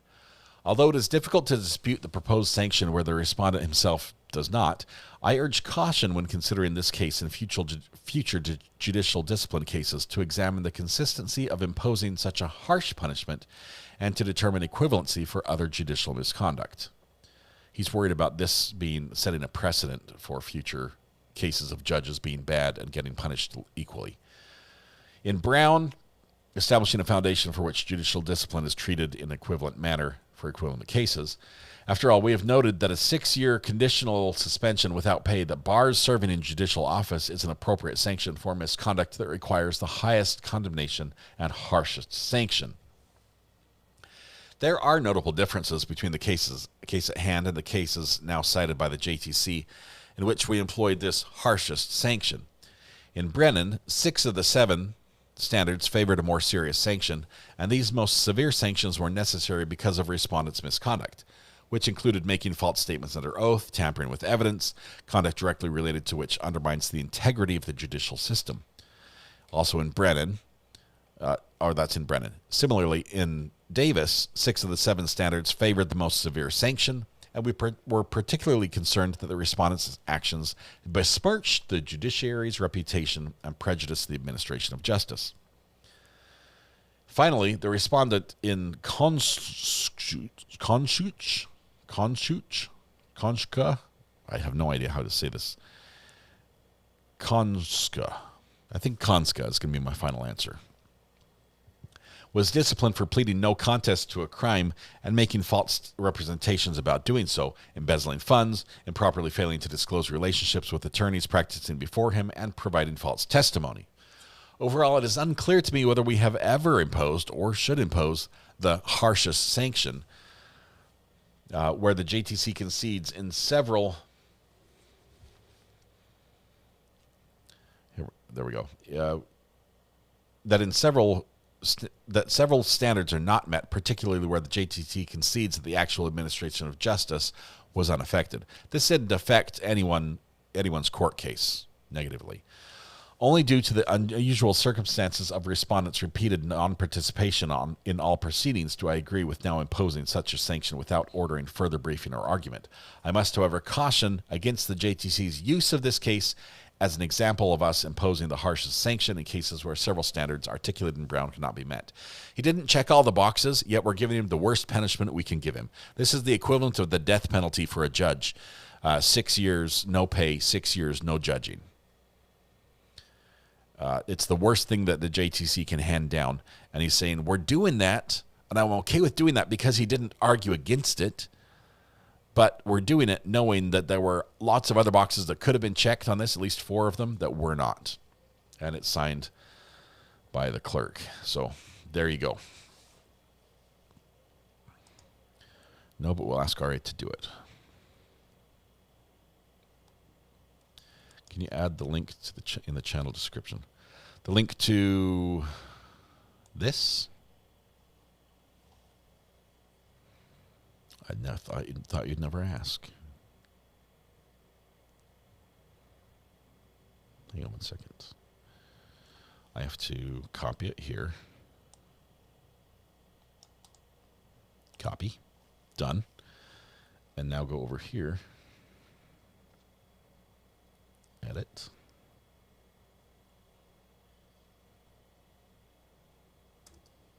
Paste.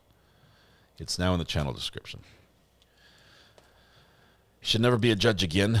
Can you do a too long did not read summary? I did the full long too long did read. In short, this Judge Slavin, has an issue with Judge Shackelford, and Judge Shackelford is this is the summary right there. Judge Shackelford is his boss, to the chief judge, and he talked to employees the way you see on the screen right here. Like these are things he said, some of which were on record, some of which were, in emails. Let me just say for the record, none of this is appropriate.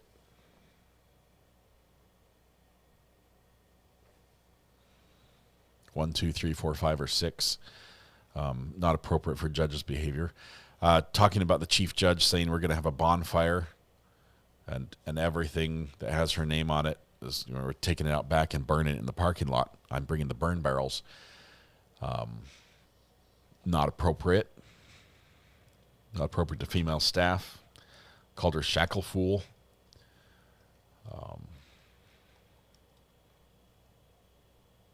I did not read them accurate. I did not. I try not to say some of those words. If they're not appropriate for court, I shouldn't bring them in. But sometimes they're in as evidence. But disrespectful emails. One of the worst offenses, wouldn't show his face on Zoom. That's just not cool. That's just not cool. Lots of misconduct, and then resigned right before his conduct hearing. So, did bad things, said bad words to people that he shouldn't have said that to.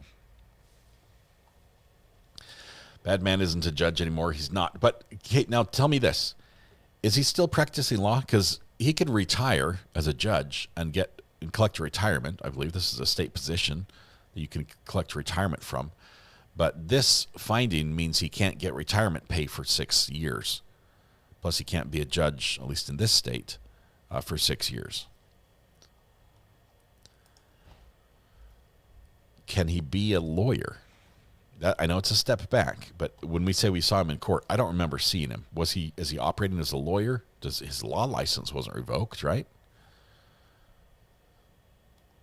How do we see him in court? Where was he at? Said he would put an employee in contempt for doing their job. There are more documents with more detail if you Google it. I'm fine with the level of detail we got on this one. This is quite a bit. That is. He was representing a person yesterday. Okay, so he has to make a living, so he's gone back to hanging up a shingle and asking for clients that way. He was in court yesterday. He was mentioned in the Simpsons court. I'm going to have to watch for the former judge. I wonder, what does Mr. Simpson, what does Judge Simpson think of him?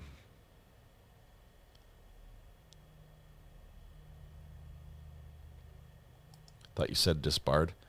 I don't think he was disbarred. Did I say disbarred? He should be disbarred.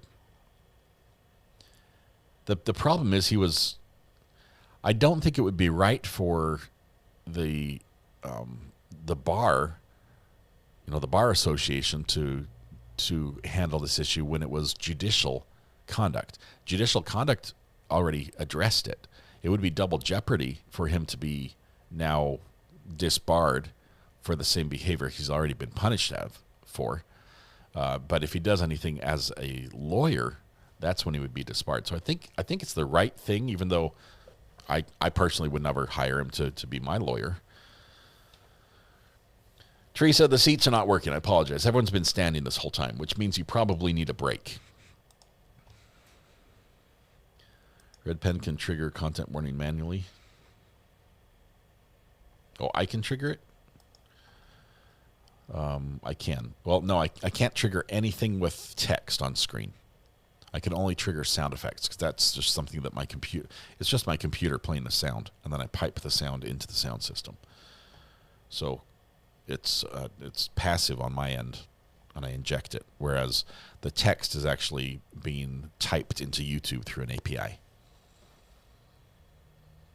Judge Simpson was disciplined years ago for helping a clerk that got a DUI. Yeah, several judges have issues like that. It's very hard to step out completely when you know somebody in a case and care about them and want to help them.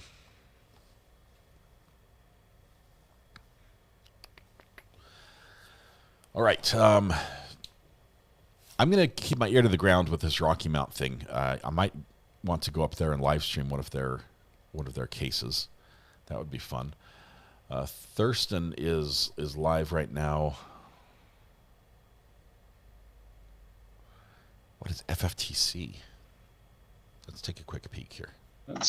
I'm going to sign a judgment and sentence dismissing those 2 charges of protection order violation. And then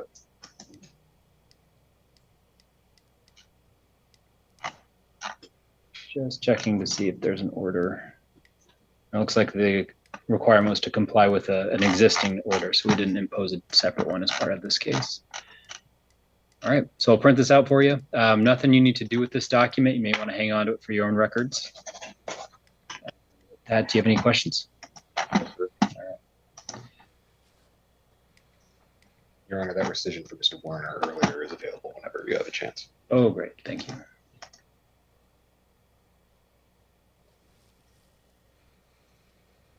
See, they had a city council meeting 2 days ago, so it might be a few days.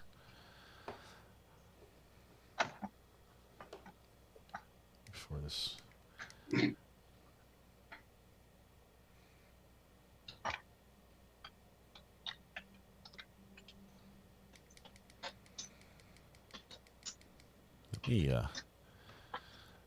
Let me listen into city council.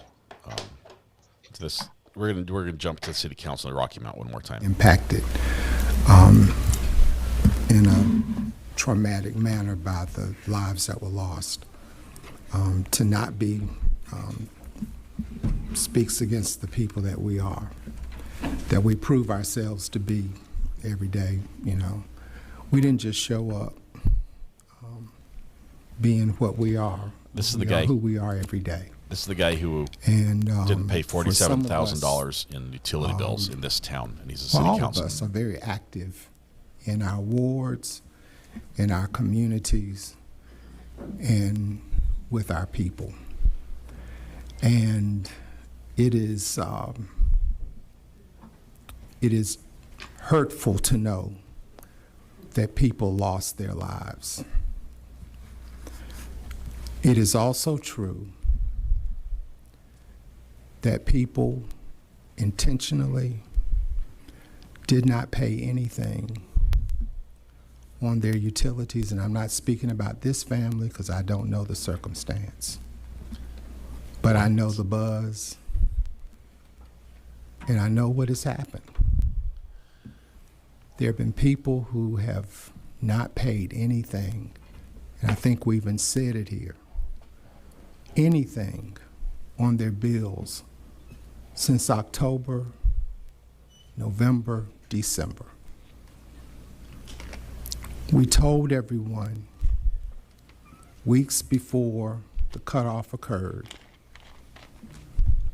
what was going to transpire. We didn't want to do it, but how do you extend services to some and not to all? Related to the accuracy of statements that are made, the perspectives that several people have been operating under, relating to this $47,000. Yeah, that he allegedly didn't pay. Mr. Knight has been... Or Mr. Knight didn't pay.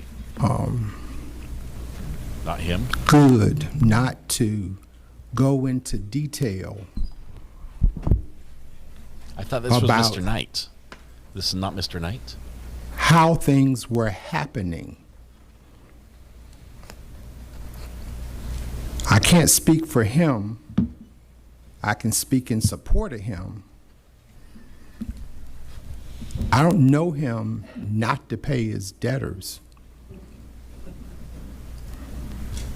Might be slow, and some of us are slow.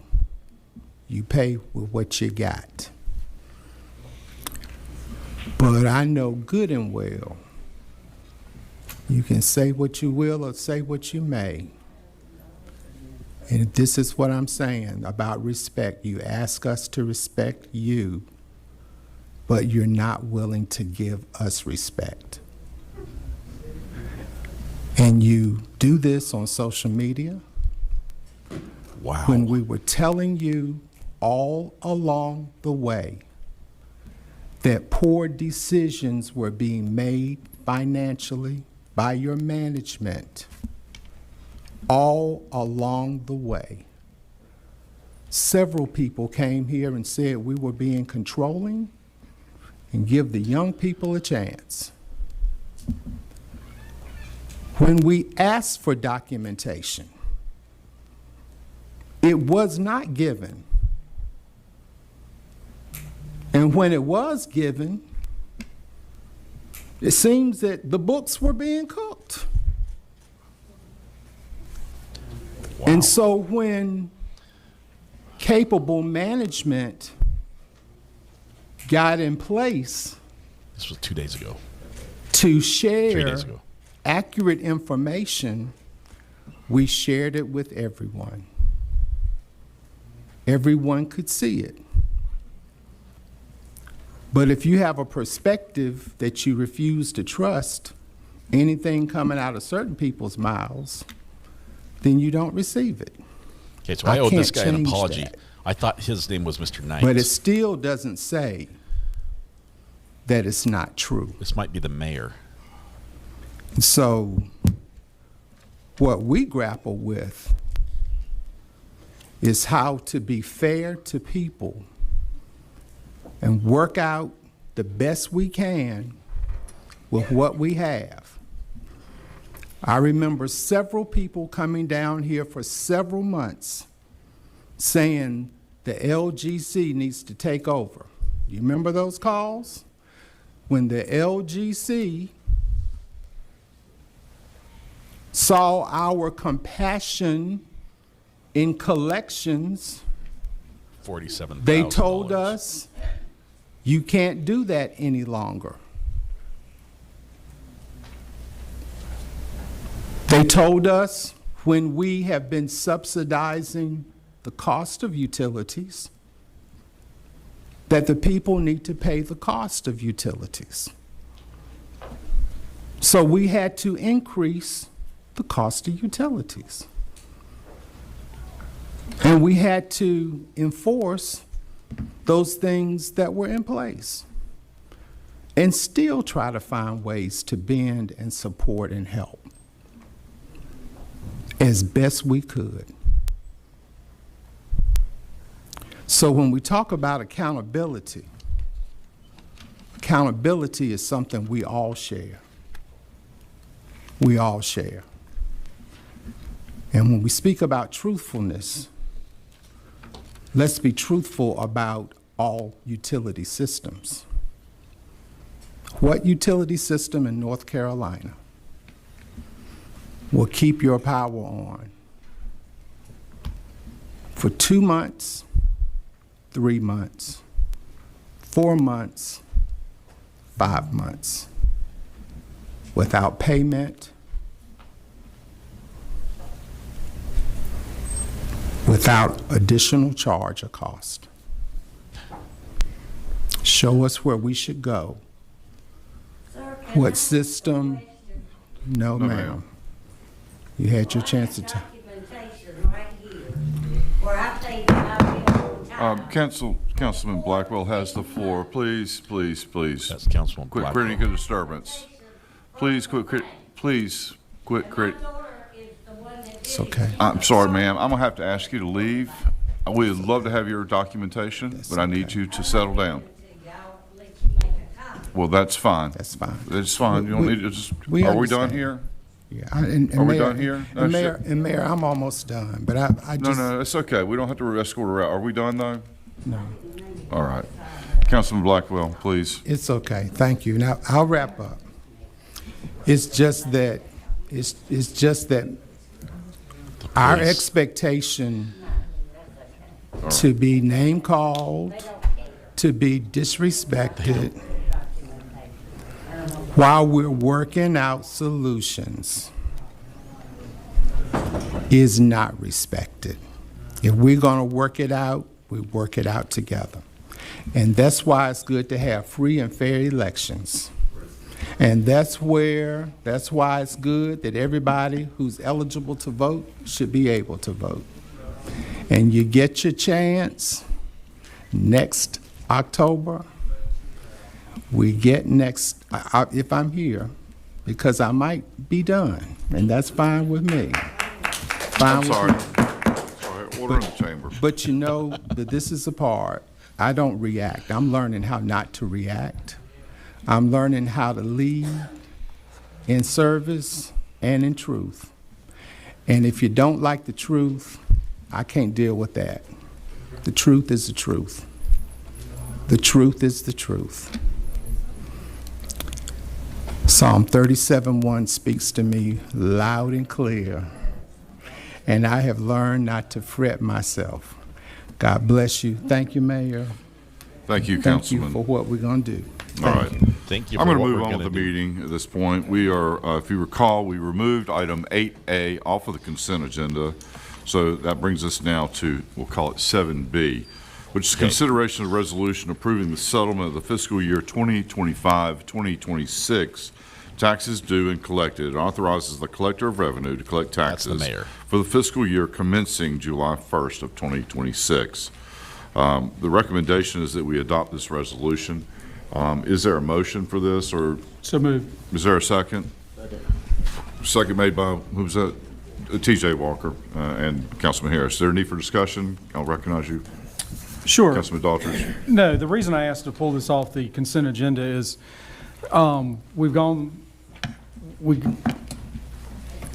first of all, I appreciate this coming on the agenda the way it has. It's not always that we see it on here, and I think it's something that we need. All right.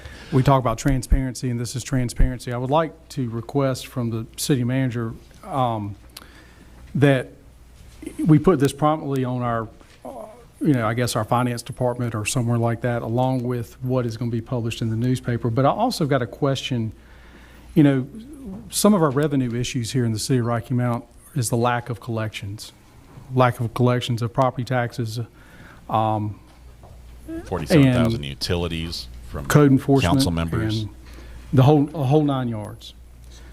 And I see assessments are in here for that we're going to charge off. Well, I'm not going to charge off anything on the assessments, but does that include, say, code enforcement and things of that nature, or not? My understanding is this is just referencing the property tax, both real and personal, not the assessments. Okay, but I think we need to include most of them for transparency all of this, because again, I go back to the revenue issue that we have in the city of Rocky Mount. We just don't collect, and that's not good. If we talk about fairness. We all have property taxes. We all have to pay our property taxes. And for those that don't pay their property taxes, it's not fair to the rest of the citizens who receive the same services as everybody else. So, and I would like for us to look at also, I know Edgecombe County does a pretty good job of going through the collections process. And I think we need to look forward to working with the counties. And I would be curious to know of the property taxes that are owed to the city of Rocky Mount. Is it just the city of Rocky Mount and the counties, or does it include the counties? Do they pay their county taxes because they know the counties are going to go through a collections process? And so, we need to get our act together, hands around this, and we need to do a better job of collecting. It's 96%. But we need to be at the 98.9%, and we also we have codes and code enforcement that we don't do. Those are the people that and tell I you know to trim in your Ward trees. 5, which I represent, Ward 5, there's many areas that need code enforcement, and I beg for code enforcement. And because again, it's not fair for one person to keep up their property and the next person not. And then also when it comes to even for landlords with their housing, it needs to be enforced that the housing is acceptable for everyone. And I think we've got areas all over this city that needs to be looked at. And the reason I asked for this to be taken off is so we can have that discussion. And maybe Mayor Pro Tem, if we could add it to the committee of the whole so we can talk in detail, I think that is a worthy thing to do. Thank you, Councilman Daltrich. Is there any other comment? Yes, sir, Councilman Knight. I just want to say I disagree with Councilman Elijah Daltrich about this is Mr. Knight. Our collection rate. He's the one that had the $47,000.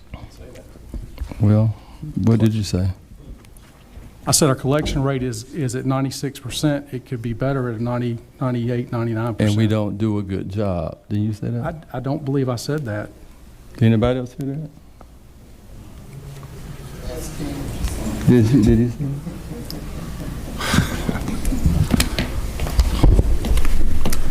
I believe he was referencing funds, but we'll go to Okay, I heard something about, well, I heard something about not doing a good job. But I do want to lean into this. You know, we're at a 96% collection rate. Sometimes it fluctuates from 96 to 98. And you hear our citizens even tonight saying fixed income, they, can't pay utility bills, can't this, can't that. And we look at Edgecombe County and Nash County is trailing behind Edgecombe as a tier 1 county. You look at what people are paying and making in salaries and the struggle that people have to pay both city and county, which really we don't get anything from the county. And so I think we doing the best that we can, and the staff that we have with limited staff and limited technology are doing the best that they can. When we have different departments that create bills that's not centralized in the building collection until it's time to collect. So forgive me if you didn't mean that what I thought you said, that we were not doing a good job. That's what I wanted to comment on. But at a 96% in the economy where we are and where we living today, I think we're doing the best that we can. Thank you. So he had $47,000 worth of utility bills. I have a motion. I have a second. Didn't All pay. in favor, please say aye. Aye. All opposed, like sign. Motion carries. Item 8 is the consent agenda. I would like a motion to adopt the resolutions as indicated, acknowledge the receipt of the petition. We're gonna bail. Approve the sole source. All right, that is this is Rocky Mountain. It's an hour away from me. It's appalling that you can have $47,000 of unpaid utility bills, and that the city just writes it off, and then you can go ahead and sit down and say we need to raise taxes on our citizens because we don't have enough money as a town to pay our bills, and do that. That to me is appalling. Now I will give 2 of the council members who had unpaid utility bills, 2 of the 3 did pay their bills once the audit came out and showed they owed a lot of money to the town. But the one getting a $47,000 write-off and then having the audacity to play the race card and say that it was reparations for slavery in America. That's why he's not paying his utility bills, and what we should look at reparations first. That seemed like a little much. So we're not going all the way in that discussion, but you can imagine that this is probably going to be a spicy town hall meeting for many months to come. That was a real argument he made. Yes, it was. Before you look at me not paying my bills, look at the fact that we had slavery in America. Thought we weren't going to do reparations Thursday. I know we talked about it, but I went there. I brought it up. We're not going to have a huge discussion about it. Is there a lot of EV use in the town? No. This town is older and it's poor. It's a lot like it has a lot. Their town hall has a lot more money than ours. I mean, we are using a system in Ayden that is like maybe built in the 70s, 80s, early 80s. They are using state-of-the-art technology and have beautiful sound, huge room, great acoustics, everything else. Much more money up there. It's a bigger town for sure. Rocky Mountain's bigger than Ayden. We only have like 5,000 or 6,000, 7,000 people, I think. All right, it's time to go to lunch. It's time to go to lunch. Which means I have to hit this button. I'm getting amped up too because there's a lot of BS going on in Nashville right now, starting with property taxes. I tell you, if you want to see, courts are fun. Local councils are a blast. You get some of the wildest characters. It's not pro se, but it's almost that bad. In the audience, people who just want to speak and say what they want to say, and you get some of the worst behavior that you will ever see in a government building, and a lot of it comes from people who are elected to office. So being local, going and participating in your local community councils, things like that, it's the best place to make a difference. I highly recommend it. It's a lot of fun. Bite me. I sent you a text of a billboard that it says bite me on it with a picture of a mosquito, just like this. 43 months. Thanks, Buttercup. OG. Appreciate your support. All right, tonight when you go home, please hug the people you love. Smiles. I want to make their day just a little bit better. And please stay safe to be alive again. We'll be back briefly this afternoon. We're going to look and get some updates to see what's happening in the courts that are doing jury selection as we get ready for the podcast tonight at 8 p.m., as well as one more day before we begin this Dwayne Davis trial, which is going to be huge. Which probably means he's going to take a plea deal, right? We curse ourselves when we do that. All right. We're going to come back this afternoon, but it will be brief. Is that all right? Appreciate y'all. Let me go ahead and make the stream for this afternoon.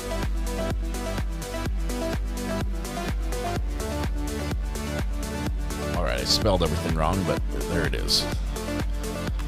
All right, we're coming back. We'll see you at about 2:30. All right, have a good one. I'm not ending it because I haven't finished the save button yet, so something went wrong. Arrgh. YouTube's doing this YouTube-y thing.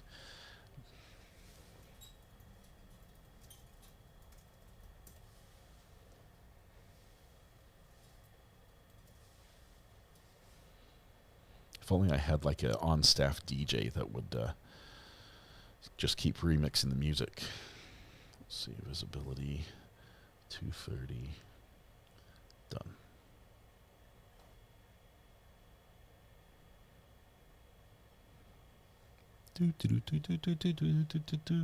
Okay.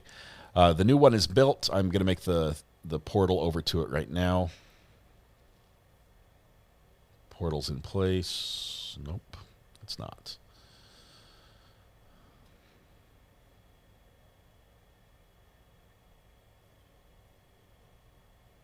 How in the world is it not? I have to do this one. Edit, customization, redirect. There it is. Now portal's in place. We'll see you guys after lunch. Bye-bye. There's a lawsuit. It's bigger than you. It's bigger than me. It's bigger than all of us.